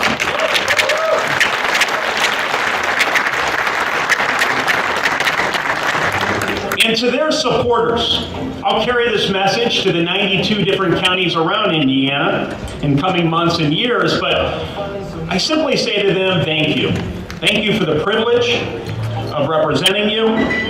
Thank you for the privilege as I once again pledge to uphold my oath in office. And thank you for those of you, and it will be most of you, who give me an opportunity in the coming 6 years to earn your trust moving forward. To Todd's troops, they helped us get it done tonight. Give a round of applause to Todd's troops. The whole crew, the folks who never stop knocking doors, working the phones, and hustling on our behalf. Because of them, and this is not an overstatement, I'm up here this evening. Because of them, we're going to see a deep red delegation heading to Congress.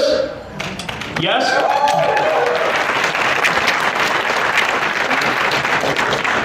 And because of them, we're going to return supermajorities to our State House. Once again, most importantly, thank you to every single Hoosier who invested their trust in me, and to everyone who was willing to give me a chance of earning it.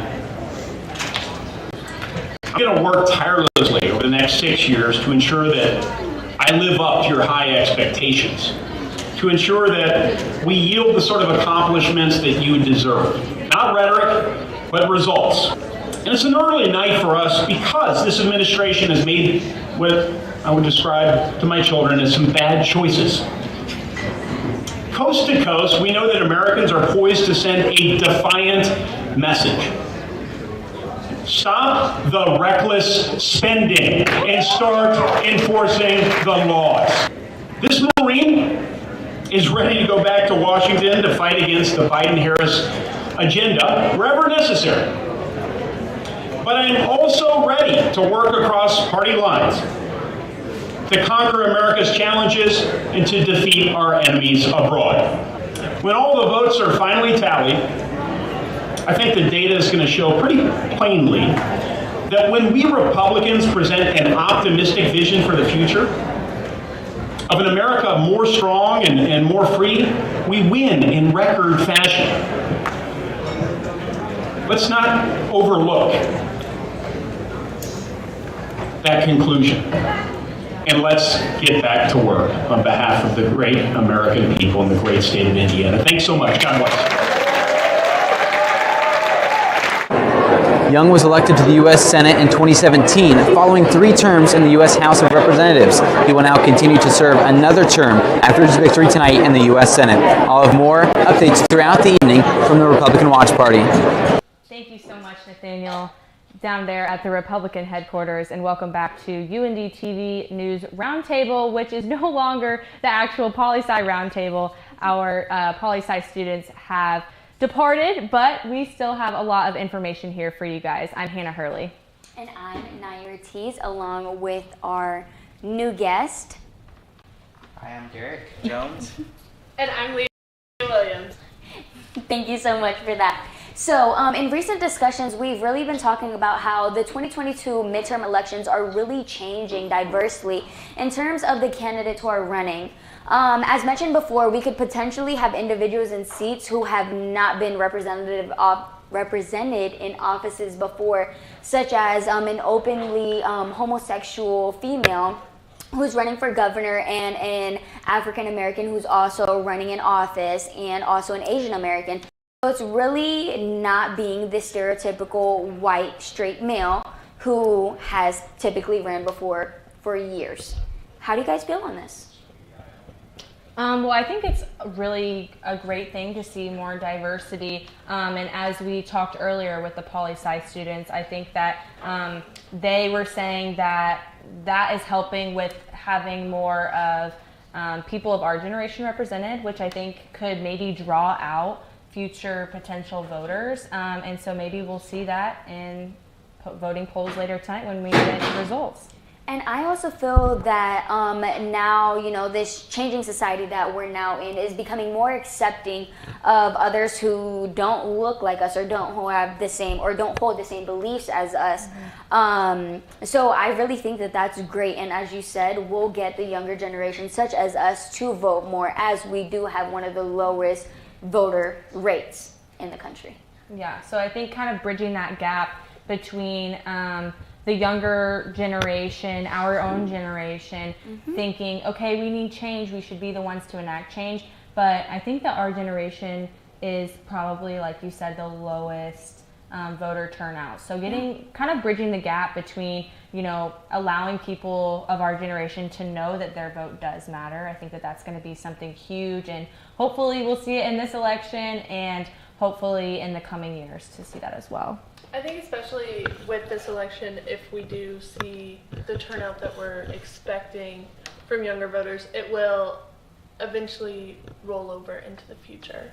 I guess it'll just like keep building that generational. Yeah, I can see that. Yeah, I say most definitely having more people of a diverse background is a good thing, as so that encourages younger voters to vote. Because sometimes, like when it comes down to voting, like if you don't have anybody that you think represents you, of course, like you may not vote. But because there's people that are representing like you as a person, you feel like your needs will be met, and then everything that you stand for is being met too. So exactly, I can definitely agree. Yeah. A big race that is very interesting is the Marion County prosecutor seat, because they are up for re-election. It currently does look like Democrat Ryan Mears is in the lead with 59% of the vote over Cindy Carrasco. The Marion County's prosecutor's office is important to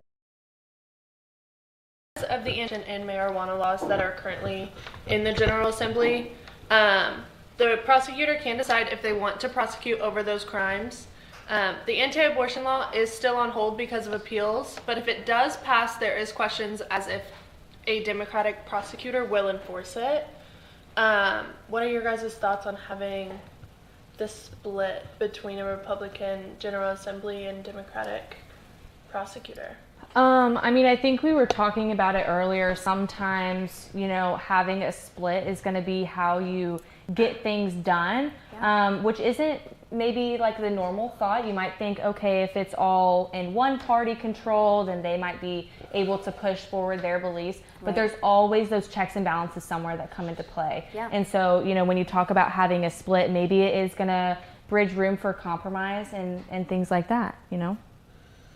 I also feel that, you know, just having things just strictly be to one party over the other will definitely, I mean, internally, you know, things might run smoothly and a lot of things might get passed, but externally, how is that reflected upon, you know, us, the citizens, you know, how is that helping others, you know, because in each state there's going to be everybody who supports one or the other, but, you know, usually it's a good mix of people. You know, Indiana is known as a Republican state, but we still have some Democratic voters in here as well. So, you know, just seeing, you know, all of the Indiana offices being held as Republican parties would be seen, you know, as, I don't think others would take kindly to that.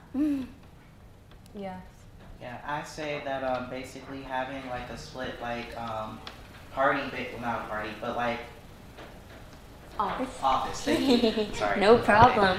Having like a split office, that basically like having a split office could basically change a lot of things. Yeah. Because like if you have just one office like in full control, like you said, it probably wouldn't work out for the citizens. Yeah. But basically we will be right back on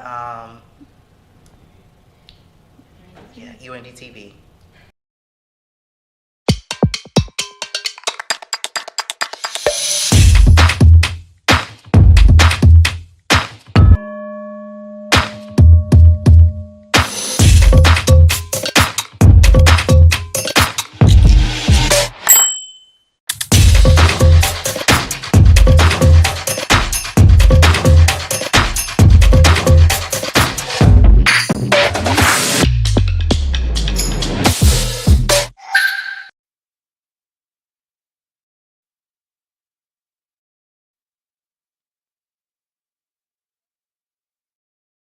When I was in foster care, I never knew when I would have to move, so I always had my suitcase ready to go.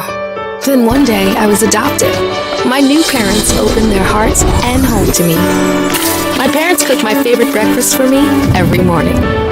My parents take me on trips I never thought I would go on. They gave me a home and an even better reason to use that suitcase. My parents aren't perfect, but they're perfect for me.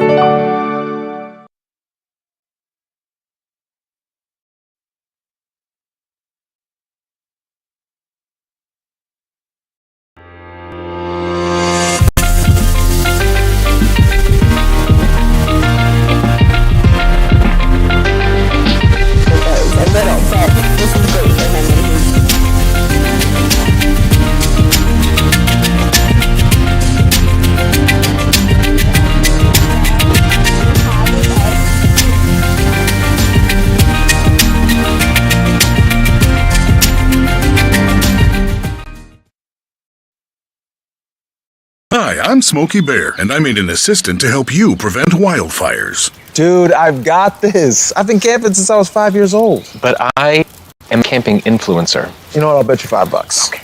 Assistant Smokey, what is the best way to put out a campfire? To put out a campfire, drown with water, stir, drown again. Then make sure the fire is out cold by feeling with the back of your hand. Wait, really? I'll take $5.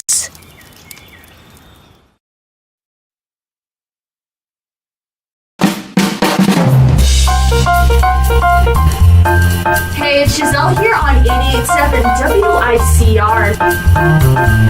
88.7 The Diamond, the only jazz and classical station in Indianapolis, completely led by the students of the University of Indianapolis. Listen to us on iHeartRadio, TuneIn app, FM radio, HD radios, or even on our website at wicronline.org, a different kind of public radio.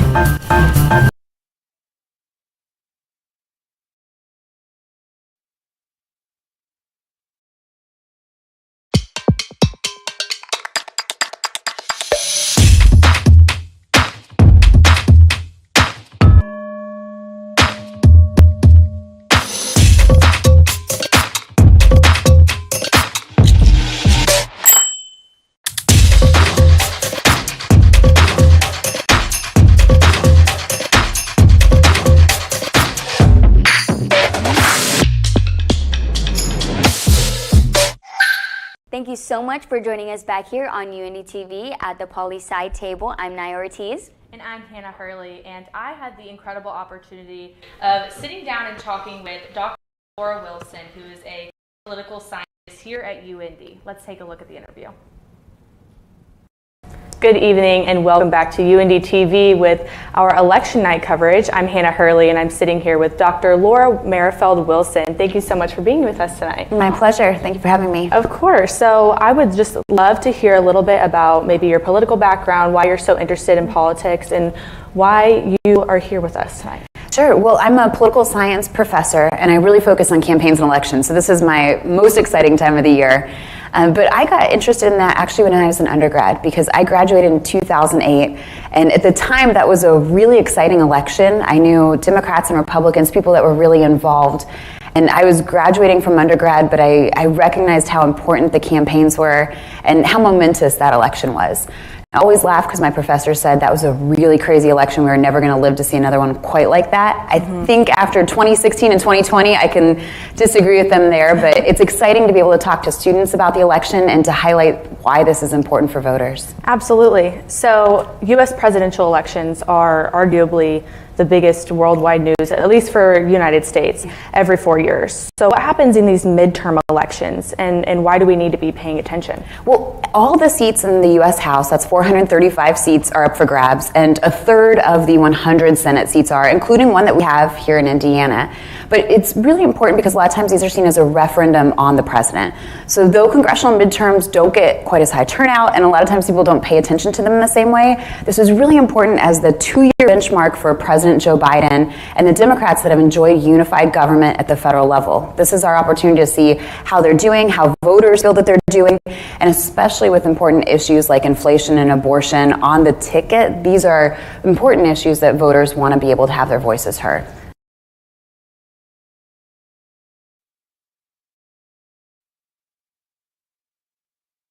In those economic as well as social issues. So the economy has consistently been a top issue for voters this year as we have gotten closer to the election, and it seems like Americans' views of the economy have been overwhelmingly negative in recent months. But like you mentioned, there's also those social issues that are on their minds, like issues of bodily autonomy with abortion and crime, things happening in the community. So because of this, do you think that voters are more likely to vote with economics or social issues at the forefront of their mind? Well, that's the big question. And so far, in terms of early voting, because we've had actually weeks of voting leading up to Election Day, it does seem that probably the economy and concerns with inflation and gas prices might be driving people just a little bit more. But I think the interesting thing in this particular election cycle is that there are different issue motivations for different voters. So for the more conservative voter, issues about crime and inflation are really important. They're prioritizing those over everything else. And for more liberal Democratic voters, abortion and social issues are key. And they are also probably paying attention to other issues too, but the prioritization is a little different. The question is which one drives people more, and I think we'll be able to answer that after the election when we can look at the outcome and see who is ultimately successful. Right, that's a really good point. So Can you tell us about how this election in particular has the potential to infect Indianapolis residents? Well, absolutely. We have a really exciting prosecutor's race in Indianapolis, and that's going to be something important to watch, especially because that is a local partisan race. And next year we have our local elections where we'll elect a mayor and 25 city county council seats. But even in terms of the statewide races, I think there's a lot of impact for us here in Indianapolis. Important issues that involve the Secretary of State's office. That's a race that's on the ballot right now. All of our state legislative seats in the House are up. That's 100. And half of the 50 state Senate seats are up. These are the Indiana General Assembly. They make all of the laws for the state. And of course, those are deeply impactful here in our city. Of course, that's a really good point. So going off of that, how has this election differed from past ones in your experience as an Indianapolis resident? I'm not sure how long you've lived in Indianapolis specifically, but how has this differed from past ones? Well, I've been in Indiana for 8 years now, and I will say I think there's a lot more excitement, enthusiasm, maybe anger and rage, but whatever it is that motivates and mobilizes people, it does feel like this is going to be higher than normal congressional midterm election turnout. And that said, that's usually a little bit lower, as we mentioned earlier, than presidential election races. I moved here in Indianapolis in 2014, and we had 26.2% voter turnout in that congressional midterm election. Now, we didn't have a governor race. We don't elect them in a congressional midterm, and we also didn't have a Senate race, which we do have this particular cycle, but that was the lowest in the nation. So I don't think we're going to replicate that here in 2022. I suspect we'll have higher voter turnout, but the question is, how high? Is it still within the range of normal? And people are concerned that especially younger voters aren't necessarily turning out in the droves that we would hope and like to see. Of course, I think that it definitely seems like there may be a higher voter turnout because the younger generation is getting a little bit more involved, I think. That would be the hope, and I would love to see that, especially with expansion of early voting and the opportunities in terms of absentee. There are more ways and there are easier ways to get involved in voting. People just have to take advantage of them.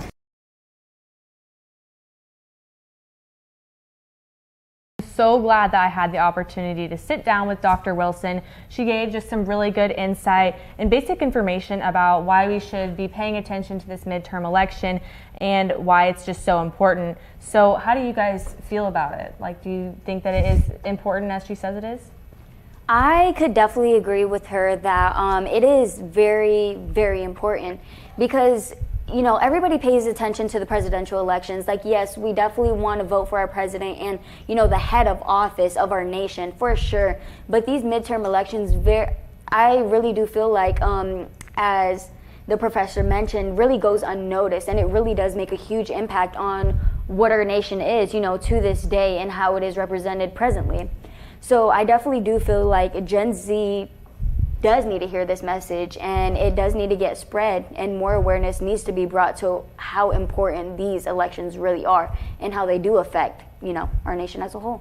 I feel like something that, especially us as Gen Z, don't particularly see is that the midterm elections are mainly deciding Congress, and Congress is who is actually making the laws, not just the president. So it's honestly, in my opinion, it's people we should be worried about more than just the president. Yeah, it definitely can have just as big of an impact on the direction of the country, and I think that that's not something that a lot of people know, and that is why it's so important. I wish we could play that interview and other things like that on the top of the rooftops. I wish we could scream it out the top of the rooftops because it is really so important, and I think that more people need to know about that. How would you think is, No, I totally agree that it's really important that people from Gen Z, our generation, should know because not a lot of people know exactly what the midterm elections are. Exactly. And I think if more people were to know and go out and vote, we could basically have a different outcome in turn on our outlook of America, basically. Right. So. And so based on that, how do you guys think that we could get our generation, Gen Zs, to actually be involved in elections and, moving forward, how can we advocate how important these elections are?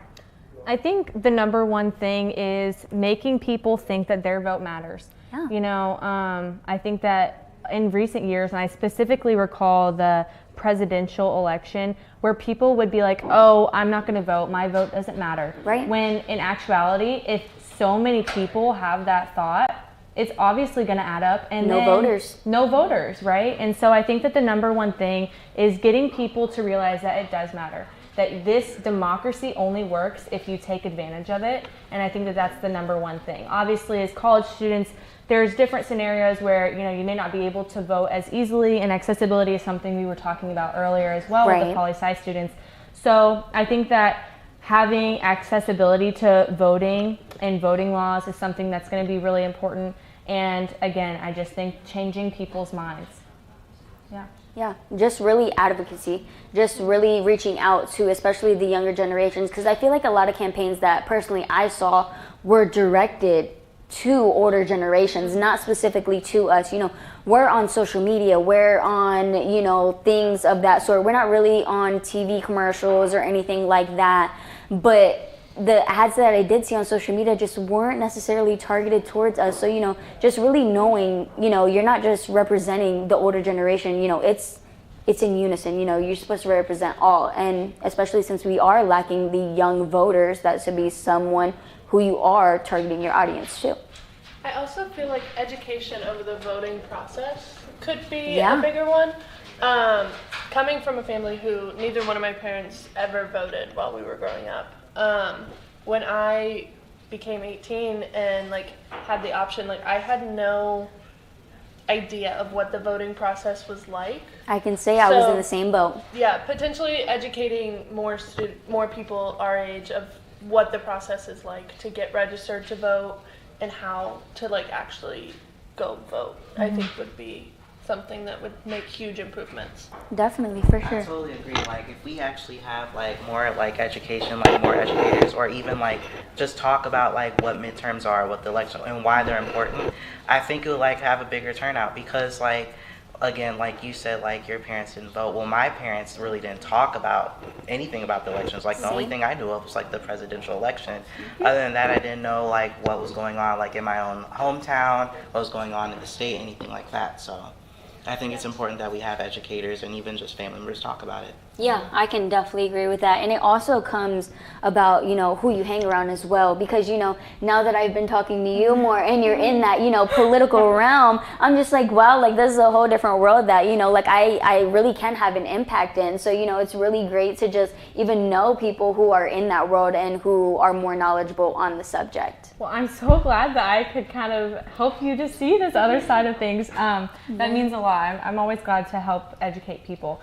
And, you know, back to your point about our generation using social media, you see all sorts of other things going to social media, like other brands, things like that, and just like businesses in general. And so it kind of makes me wonder a little bit why politics hasn't been so big on social media.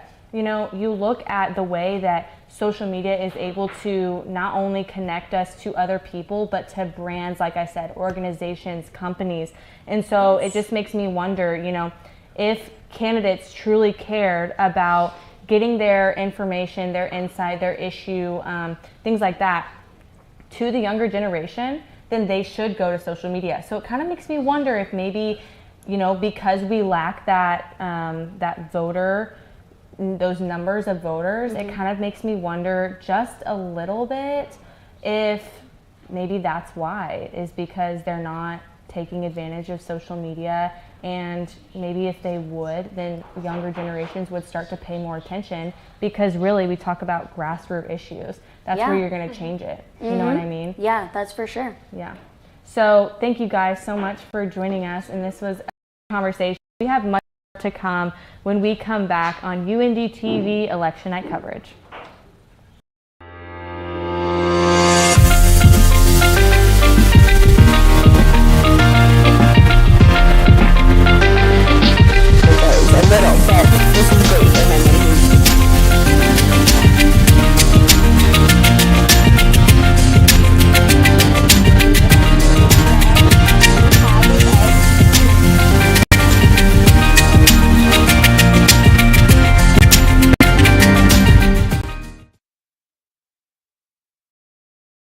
When I was in foster care, I never knew when I would have to move, so I always had my suitcase ready to go. Then one day, I was adopted.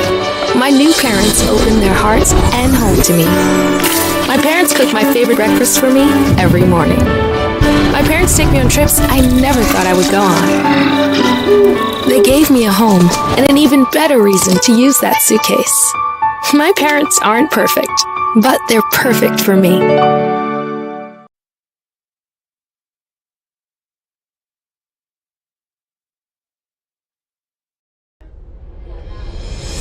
Award-winning news coverage.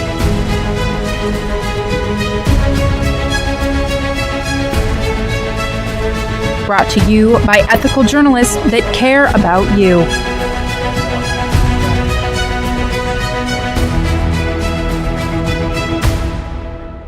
We have you covered on crime, latest on sports, and the best in entertainment. This is UINDY TV News.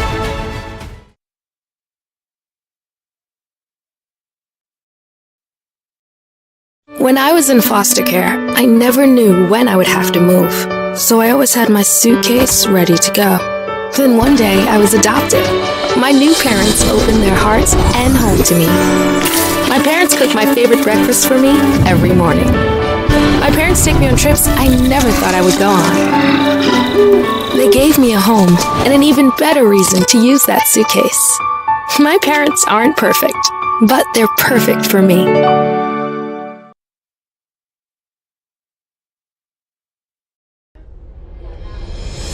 Award-winning news coverage.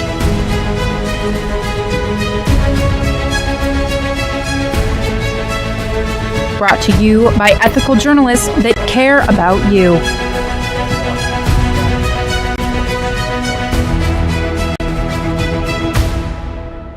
We have you covered on crime, latest on sports, and the best in entertainment. This is UINDY TV News. Jake, who you got? Tennessee, Georgia. Georgia, easily, man. Come on, Tennessee's 8.5-point dogs. Easiest spread of all time. How? Because they're good, and Georgia's played nobody. At least Georgia has a defense. Oh, come on. You're an IU fan. Your opinion doesn't matter. My opinion doesn't matter. The only thing you know as a Purdue fan is how to lose to a 15 seed in the March Madness tournament. We're bowl eligible, my guy. Are you? Make sure to tune in to Last Call Monday nights. We'll talk about Division I football, give you plenty of UINDY sports, some interviews in there as well, and then plenty of pro sports, whether it be NFL, MLB, the whole shebang. Yeah, and there's at least one guy that knows what he's talking about.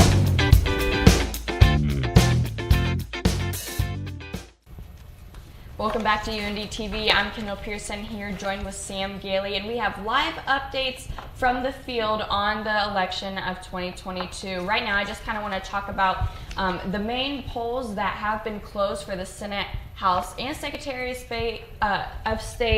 The Secretary of State has not been closed yet. Only the Senate and the House have. It looks as if Todd Young has been declared the winner with 58.8% of the votes.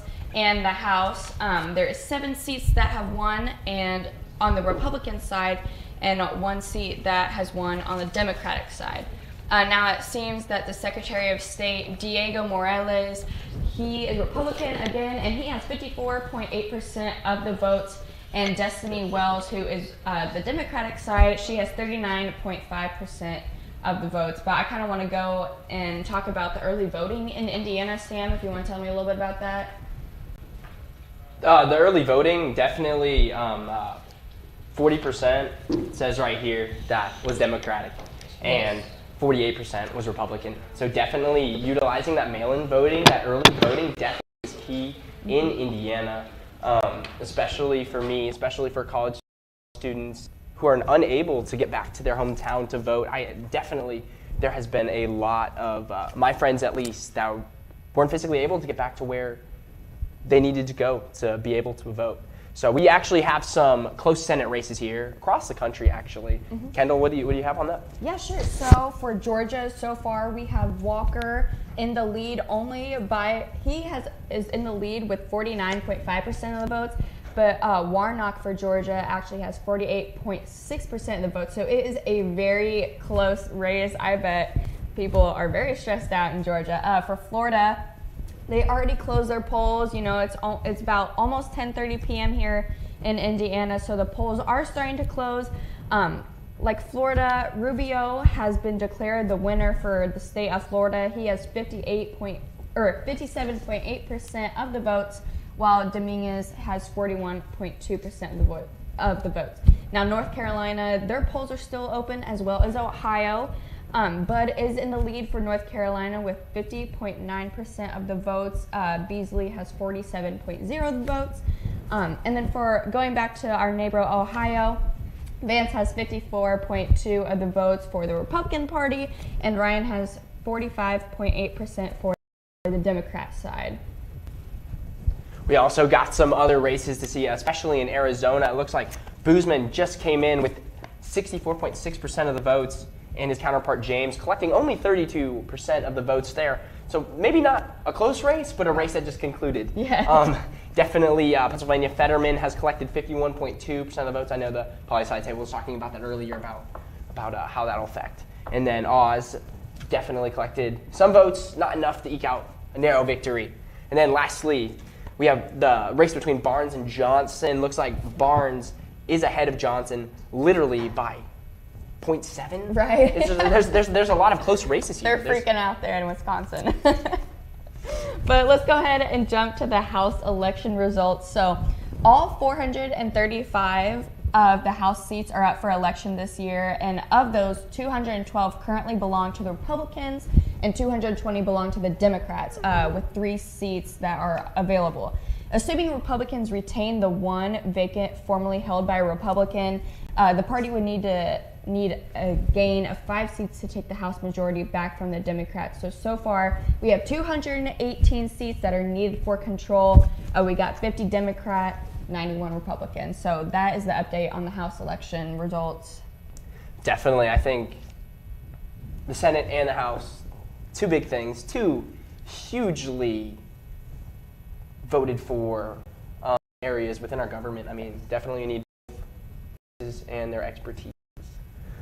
Speaking of the Democratic Party, we have a reporter actually there at the Democratic Center, Grayson Holt, and she has a live news package for us.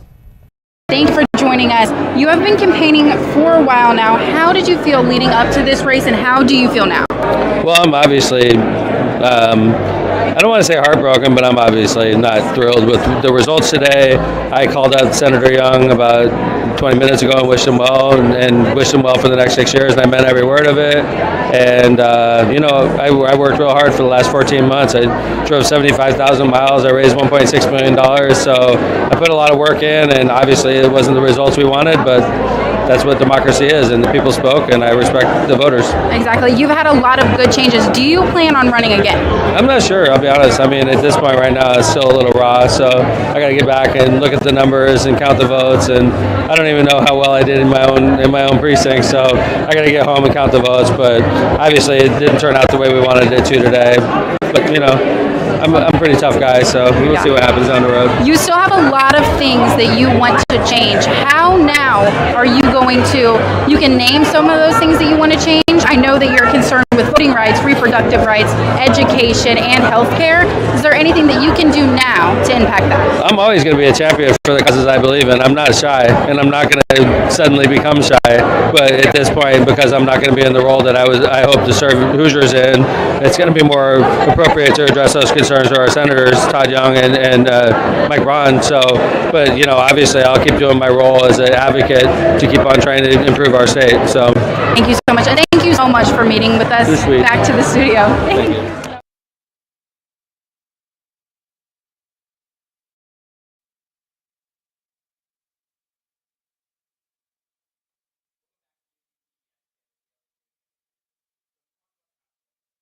Talk about how crucial that is for our government and for America, for our future, especially for us and our generation moving forward. We got to move on to the Senate now. Yes. Yes, definitely, because there's 2 sides, 3 sides actually, including the president. But we're saving that for a little later. Yes. Definitely, when we look at the map of the United States right now, 40 Democrats seats were taken and 41 Republican seats were taken. Definitely, it's moods tense in both, I think. But definitely, when you look at the map of America, it is a very colorful blue and red. It is, but I can definitely see that America is favoring the red so far. So we will see when other polls close in. that might change. The map might look a little more colorful, but we will see. I know total seats for the Republican Party, we have 41, Democrat, only 40, and other parties, we have 2 seats open.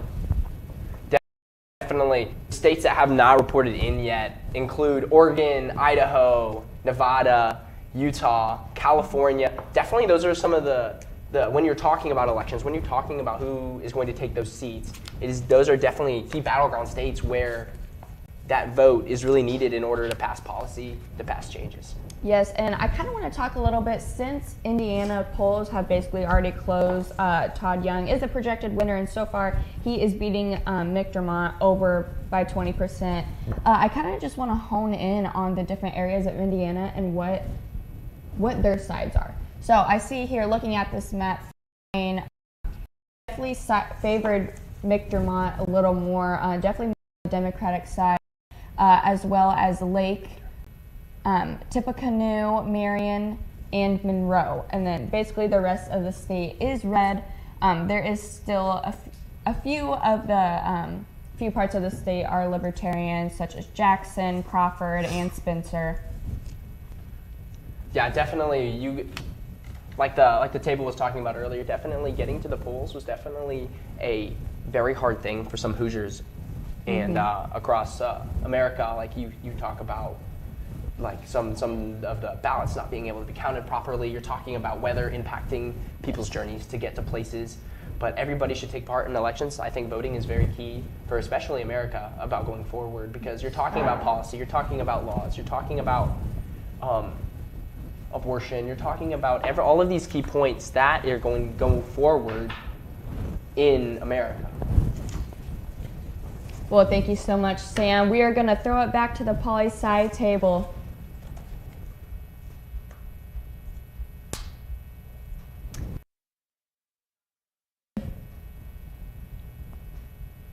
You say that most people are doing maybe early voting or absentee voting. I think especially for maybe college students, they're maybe taking advantage of the absentee voting. I hope that they are. Absentee is a little tricky because in Indiana, it requires you to have one of 11 explanations to vote. So you can't just simply say, I choose not to. I don't want to vote on Tuesday. I want to take advantage of absentee. You have to have one of the excuses that qualifies. For college voters, though, not being at home for the duration of the election does count. So certainly they're eligible for absentee. A lot of times they may change their residency to Indianapolis, and I would encourage every college voter to consider that. If you're going to be living here for 4 years, you probably want to think about the impact you're making on the community and the decisions they're going to be making that will have an impact on you. And in that case, you could take advantage of early voting. And of course, there are always the traditionalists that like to be there on election day, and I approve of that as well. Awesome. So we're going to kind of switch sides just a little bit here and move on. So in a survey conducted by Pew Research Center, studies show that only 23% of registered voters say that Republican candidates have done extremely or very well explaining their plans or visions for the country. I feel like that seems like an unusually low number for a party that's projected to at least take control of the House, right? So is the strategy to not explain things because they don't want to offer any list items to Democrats that they could like latch onto and campaign against, or do Republicans maybe not have the answers or solutions, or are they just not that different from ones that Democrats offer? You know, the first thing I would wonder in that survey is how well the respondents thought Democrats offered solutions. A lot of times voters feel really frustrated because the 30-second campaign ads can only explain so much on issues. And these perfectly curated, manicured websites that show the candidate in their absolute best light still only have a paragraph in terms of any given issue and policy. And so for voters that are really issue-driven, they want to know a full explanation, an entire plan, and most candidates just can't or won't be able to give that to you. I think for the Republicans, they have a natural advantage in a congressional midterm because the president is a Democrat, the House and the Senate are controlled by Democrats. They enjoy unified government, and a lot of times that pendulum swings back and forth. So this would be the year in favor of Republicans. And if we look back to 2008, which is the election I mentioned earlier, that was a very good year for Democrats, and 2010 was a very good year for Republicans. So as we talk about strategy and things like that, of putting out your full opinion and things of that sort, you know, is it a situation where maybe, as we discussed how they haven't been doing that fully, is it because maybe they want to be kind of leaning towards the middle so that later on they can change their opinion more easily? You definitely want to be flexible, and they probably would never say change their opinion, but be able to pivot or shift as needed. Certainly if you're given new information and new facts come up, you would want to be able to adjust knowing that new information.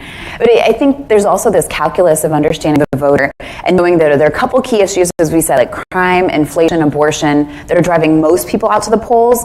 And so you want to spend most of your time probably talking about those. And then the other issues that are really impactful for some voters may get neglected. They may not get the same kind of focus because the candidates know what's going to get most voters. And at the end of the day, you're trying to get most. You're trying to get 51% to cast a ballot in favor of you as the candidate. And so I think they have to make that kind of calculus and that prioritization. So some issues, unfortunately, will get left behind.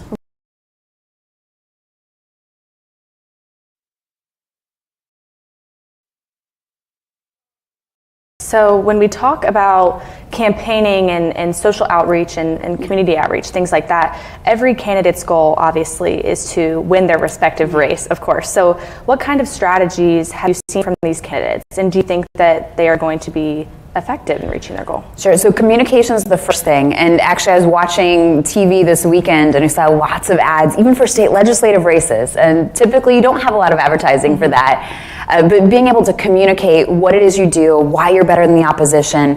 And then the second part of communication is mobilization. So it's not just enough for someone to like you. They have to like you enough that they're willing to vote for you. And especially if you're top of the ticket. So in this race right now for Indiana, we'd say like Secretary of State's race at the state level and the U.S. Senate race. Those are top of ticket. Those are the first two things that voters vote on.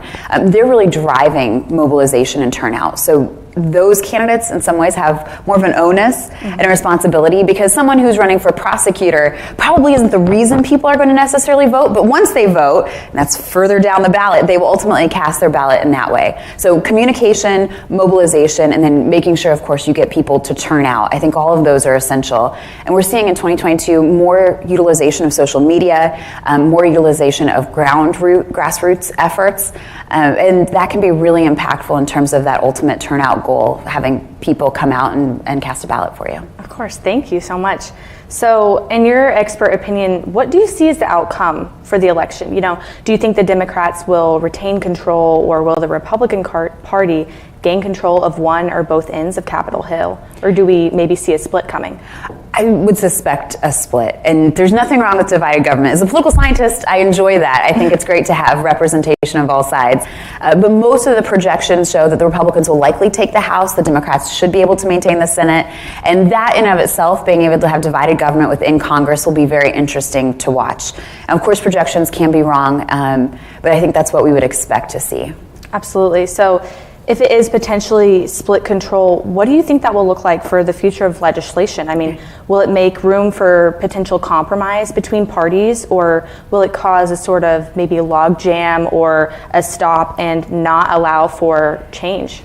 Probably all of the above. I think the ideal is that it does allow for compromise. In fact, it requires it, because you aren't going to be able just to pass through something through the House and Senate. And that said, anytime a political party has unified government, they don't necessarily do that anyway, because there's a lot of division within the parties. Right. They're large umbrella coalitions of lots of different interest issues, ideologies, things like that. I would expect we do see log jams. I would expect that we will see some legislative gridlock. That's not necessarily a bad thing, but to be effective, our Congress needs to be able to work together and compromise on issues, not values or principles, but on issues. So figuring out what the most important thing is, what they're willing to give up, and how they can work with the other side. If we have divided government, that's the only way we're going to get legislation passed. In the current hyper-partisan political climate that we're in, Democrats say democracy is on the line, and Republicans say freedom is on the line. So who's right, and how much of this is hyperbole versus genuine concern of each party? Oh, I think they're both right, and I think it's a mix of both. On one hand, if you think that democracy or freedom is on the line, you're a lot more interested in turning out to vote. You also are probably going to be more polarized, because you see that as being the essential issue, and you, representing whatever party you are, it has the key. It's the other party that's wrong. They're the villain in this. There is a lot on the line, but arguably that's true for every election cycle. For democracy to work, everyone has to engage in it, they have to participate, and we have to have our views heard. And that's exactly what an election does. So I think on one hand, it is hyperbole, and people that say it know it. They probably recognize that, but they also do believe that this is an important cycle, that this election in particular, coming off of 2020, coming off of January 6th, coming off of a number of things that have threatened the future of democracy and freedom, right? That both of these are important values, and to have those values really shine in democracy, we need to participate in elections. Of course. So I'm sure, I hope that we've done that, which is express the concern that this is an important election and that people have gotten out there to vote. So thank you so much for joining me this evening. This is Dr. Laura Merrifield Wilson, and I'm Hannah Hurley with UINDY TV election coverage. Thank you so much, Hannah, for that interview with Dr. Wilson. I really enjoyed it, and I thought it was very insightful personally. Well, thank you. I was honestly just honored to be there and have her input in questions like this. It was cool because she's actually one of my professors here at UINDY, and so to kind of flip around, because usually she's asking us questions about what we think, so it was really cool for me to be the one to interview her and ask her questions. For sure. I specifically liked what she had to say towards the end about, party control of either end of Capitol Hill if the Democrats will retain control, or of course if the Republicans were to gain control, right? Or neither of those, and maybe a split party control. And I just thought that it was really interesting and insightful to what she had to say about how true democracy is split party. And so I think that where that doesn't always sound like it could be the most productive for legislation and things like that, I think that could be a cool turn of events. I definitely agree. Yeah. So we also just received word that Gen Z has arrived in Congress. Maxwell Frost, who is at the very ripe age of 25, has won the Florida House seat, and he actually beat his Republican opponent, Calvin Wimbish, who is the age of 72. It's a pretty stark difference there. Yeah, he definitely has some experience, being in office before, and, to be 25 years old and taking the lead here, that is just shocking to the ears. But I actually had a chance to visit Frost's website and his media pages, reflecting his campaigning and stuff like that. So his slogan is actually "Change can't wait, join our movement." I thought that was very impactful. And he's standing for poor, working class, and young citizens. And his issues that he's really focusing on are to win Medicare for all, climate change, really focusing on backtracking climate change, and really just standing up for the majority of people who have not been represented in all. Some things he has achieved so far, even prior to being in office, is that he actually pushed Joe Biden to agree to abolish the Hyde Amendment, which, if you're not familiar with that, it's an act that has limited abortion access for millions. And he's actually organized a movement that restored voting rights to 1.6 million Floridians with previous felonies. And that's a pretty big number. Yeah, and I know that a big part of his campaign as well was the focus on gun violence. Yeah. And he actually worked as the national organizing director for the March of Our Lives, an anti-gun violence group that emerged from the Parkland massacre. And he's really just made gun violence a focal point of his campaign. And I think that's not different from a lot of the Democratic candidates that we've seen throughout the nation that have been running for different seats. Right. But I think that his background in the national, being the organizing director for the March of Our Lives, I think that was a huge piece of his campaign. And I think that maybe was a piece of it that pushed him over the edge to win.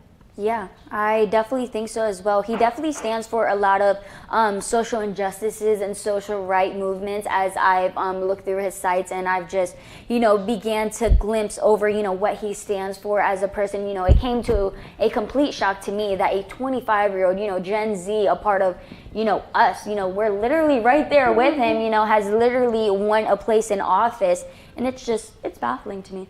Yeah, so how do you guys feel? I know we were talking about getting more people our age, more people of Gen Z to take stances in government and to put themselves out there, and so that they can hopefully enact for our generation. So I want to know, how make you guys feel? Doesn't matter what party it is, whatever, but to have someone who's literally our age up there in office, how does that feel for you guys? I mean, for me, I'm shocked. Because usually when it comes down to like younger people running for office, like because of like America's outlook on the younger generation not knowing a lot about how to run or just basically help people, I just think it's like shocking that people actually, we have someone our age in office. So, and I think it's a good thing. I think actually it'll probably encourage more people to vote, like seeing someone that represents them in their age demographic to help them. So.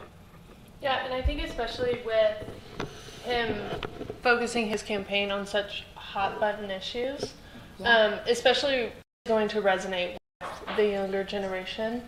I feel like all of the issues you guys mentioned that he has made a part of his campaign is something that are things that Gen Z has really taken a stance on. And so I feel like him incorporating those into his campaign was a really smart move to get the Gen Z vote in that area.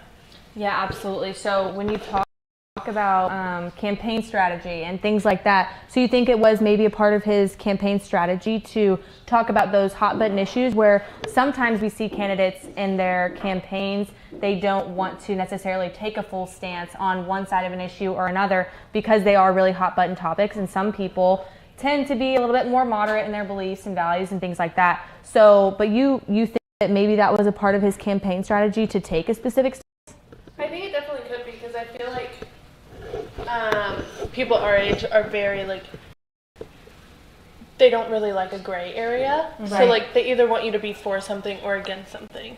They don't want you to be like right there in the middle, because then it feels like you're kind of wishy-washy. Mm-hmm. So I feel like especially taking a stance on those topics specifically was something that not necessarily strictly campaign strategy, but definitely had some kind of part in it. Yeah, I agree. Like, I feel like it's not like totally just campaign strategy, but I think I'm just gonna say it's probably something that was like close to home, because like taking a stance on gun violence, and then also like the Parkland shooting. Like we had just Uvalde, over the summer, we had all types of things, and for our generation, that hits big because like we're seeing this over and over. So I think that was like, not saying he necessarily used that just for his campaign strategy, but just choosing something that he felt comfortable with. Yeah, and whether it was a part of his campaign strategy or not, it did bring him out on top this time. So thank you guys so much for joining us here. That was a really great conversation, and we will be back for more news and election updates with UINDY TV News election night coverage. I'm Hannah Hurley. And I'm Naya Ortiz. Jake, who you got? Tennessee, Georgia. Georgia, easily, man. Come on, Tennessee's 8.5-point dogs. Easiest spread of all time. How? Because they're good, and Georgia's played nobody. At least Georgia has a defense. Oh, come on. You're an IU fan. Your opinion doesn't matter. My opinion doesn't matter. The only thing you know as a Purdue fan is how to lose to a 15 seed in the March Madness tournament. We're bowl eligible, my guy. Are you? Make sure to tune in to Last Call Monday nights. We'll talk about Division I football, give you plenty of UINDY sports, some interviews in there as well, and then plenty of pro sports, whether it be NFL, MLB, the whole shebang. Yeah, and there's at least one guy that knows what he's talking about.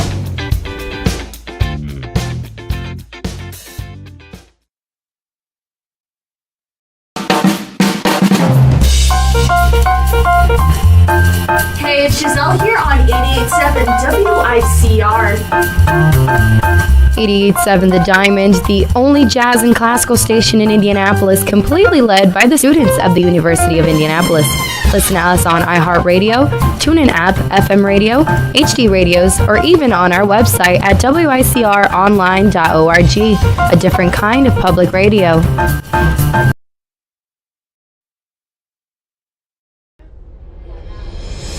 Award-winning news coverage.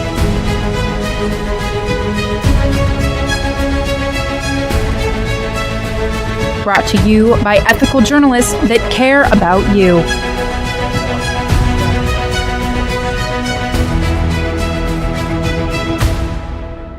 We have you covered on crime, latest on sports, and the best in entertainment. This is UINDY TV News.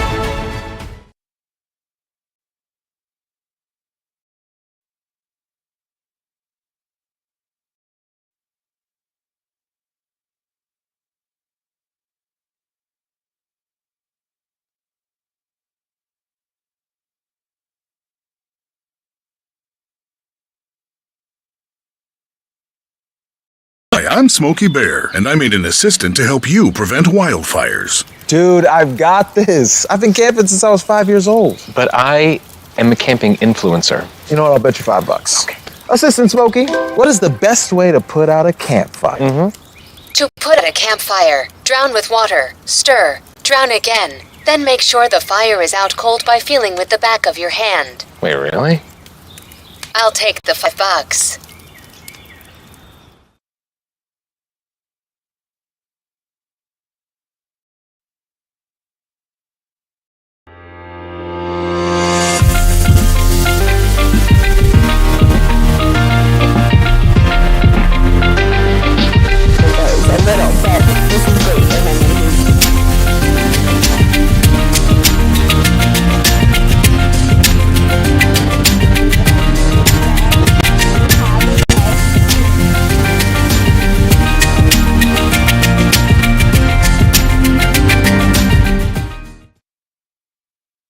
Hi, I'm Smokey Bear, and I made an assistant to help you prevent wildfires.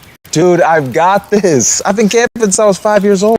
But I am a camping influencer. You know what? I'll bet you $5. Okay. Assistant Smokey, what is the best way to put out a campfire? To put out a campfire, drown with water, stir, drown again. Then make sure the fire is out cold by feeling with the back of your hand. Wait, really?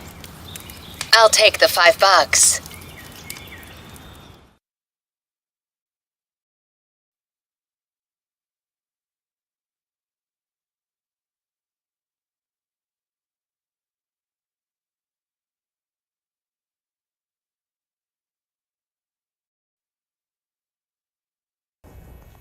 Welcome back to TV. I'm Kendall Jackson, joined by Sam Gailey.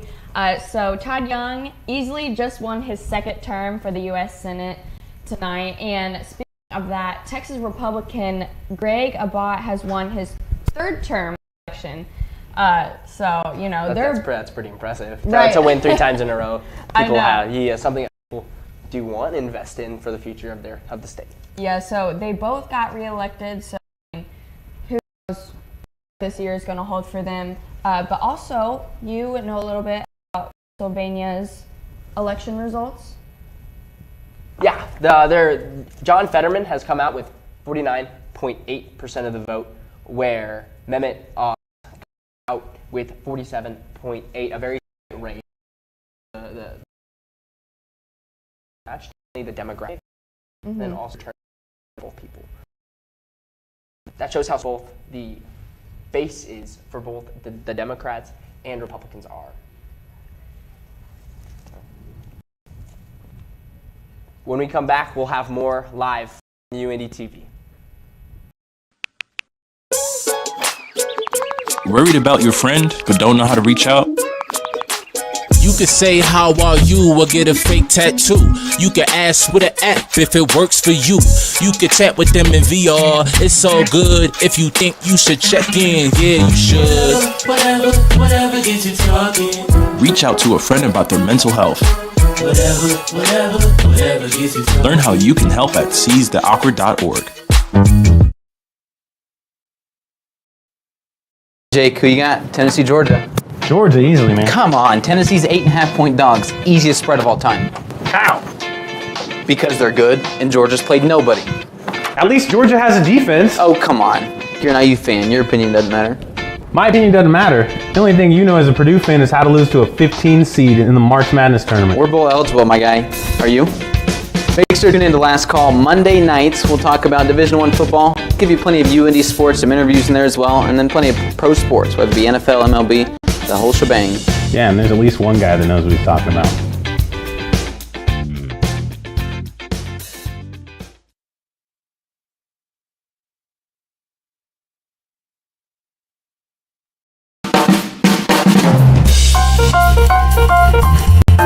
Hey, it's Giselle here on 88.7 WICR.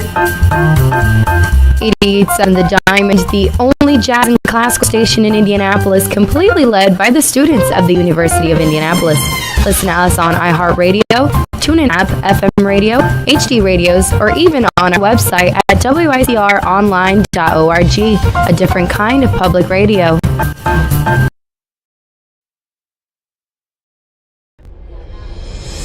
award-winning news coverage.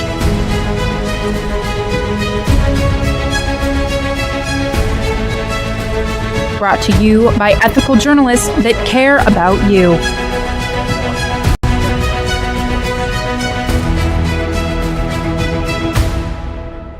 We have you covered on crime, latest on sports, and the best in entertainment. This is UINDY TV News.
When I was in foster care, I never knew when I would have to move, so I always had my suitcase ready to go.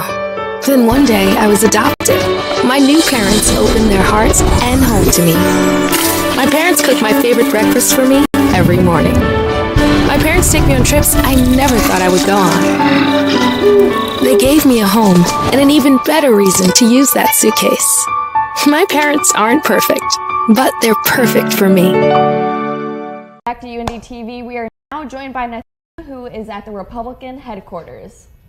Nathaniel Finch from the Republican Watch Party here at the JW Marriott downtown, and we heard remarks just a few moments ago from Indiana Republican Party Chair Kyle Hupfer. He says the Republicans have won 7 of the 9 Indiana U.S. representative districts here in the state, including Rudy Yoakum, Jim Banks, Jim Baird, Victoria Spartz, Greg Pence, Larry Bouchon, and Aaron Houchet. Still waiting on District 1, though, and Andre Carson won his district as expected coming into the night. Diego Morales, Tara Kless, and Daniel Elliott all swept those 3 open executive positions by the Republican Party. Here are the remarks from those 3. What a night, guys. How much chatter have we been hearing about the Democrats, about libertarians? But you know what we found out tonight? What we all knew in this room already. Republicans have a message that matters, a message that Hoosiers are responding to.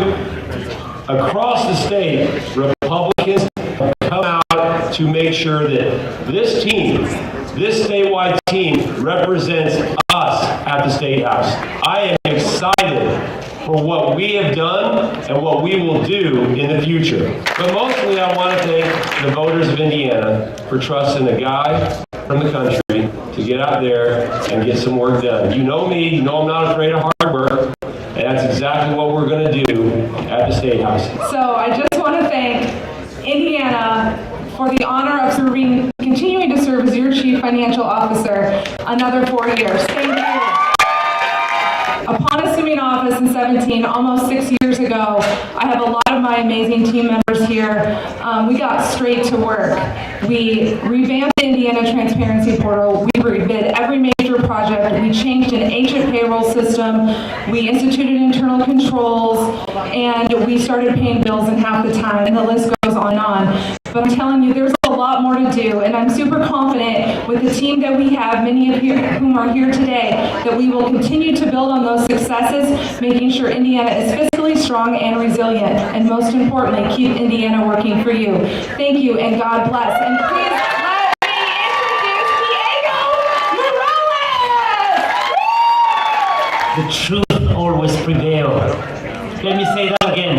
The truth always prevails. Always. Number 2, only in America. The American dream is still alive and well in Indiana. And you can be anything if you're willing to work hard and sacrifice.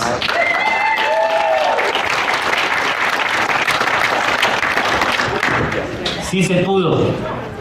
Esta noche, para todos mis paisanos latinos, sí se pudo acá en Indiana. When we arrived in Salisbury, Indiana, the best small town in America, by the way, we arrived in that little town with nothing, knowing zero English. We started from scratch. When I saw my parents, they went to buy their work boots to use it and work it at the factory floor.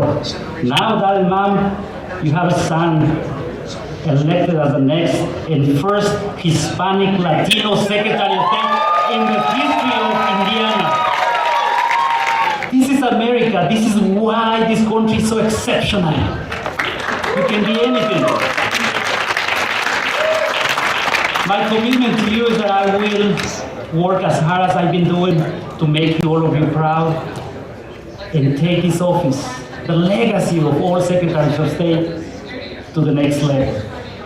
That is my commitment to all of you. So God bless you all, and God bless this great state that we love, Indiana. Thank you. That is it for tonight's coverage here from the Indiana Republican Party Watch Party at the JW Marriott downtown. I'm Nathaniel Finch signing off. Back to you guys. Thanks, Nathaniel. I'm Sam Gailey. And I'm Kendall Pearson. Make sure you tune back in on UINDY TV tomorrow as we have Sydney Smith. We'll be joining her in Washington, D.C., reporting live. And I'm Derek Jones. I'm Naya Ortiz. And I want to thank our political science students that joined us earlier this evening, Carter Ward, Megan Tadovich, and Bryce Logan, as well as our political scientist interviewee, Dr. Laura Wilson. I'm Hannah Hurley. I'm Leah Williams, and from everybody here at UINDY TV, thank you for watching. Have a great night. Fucking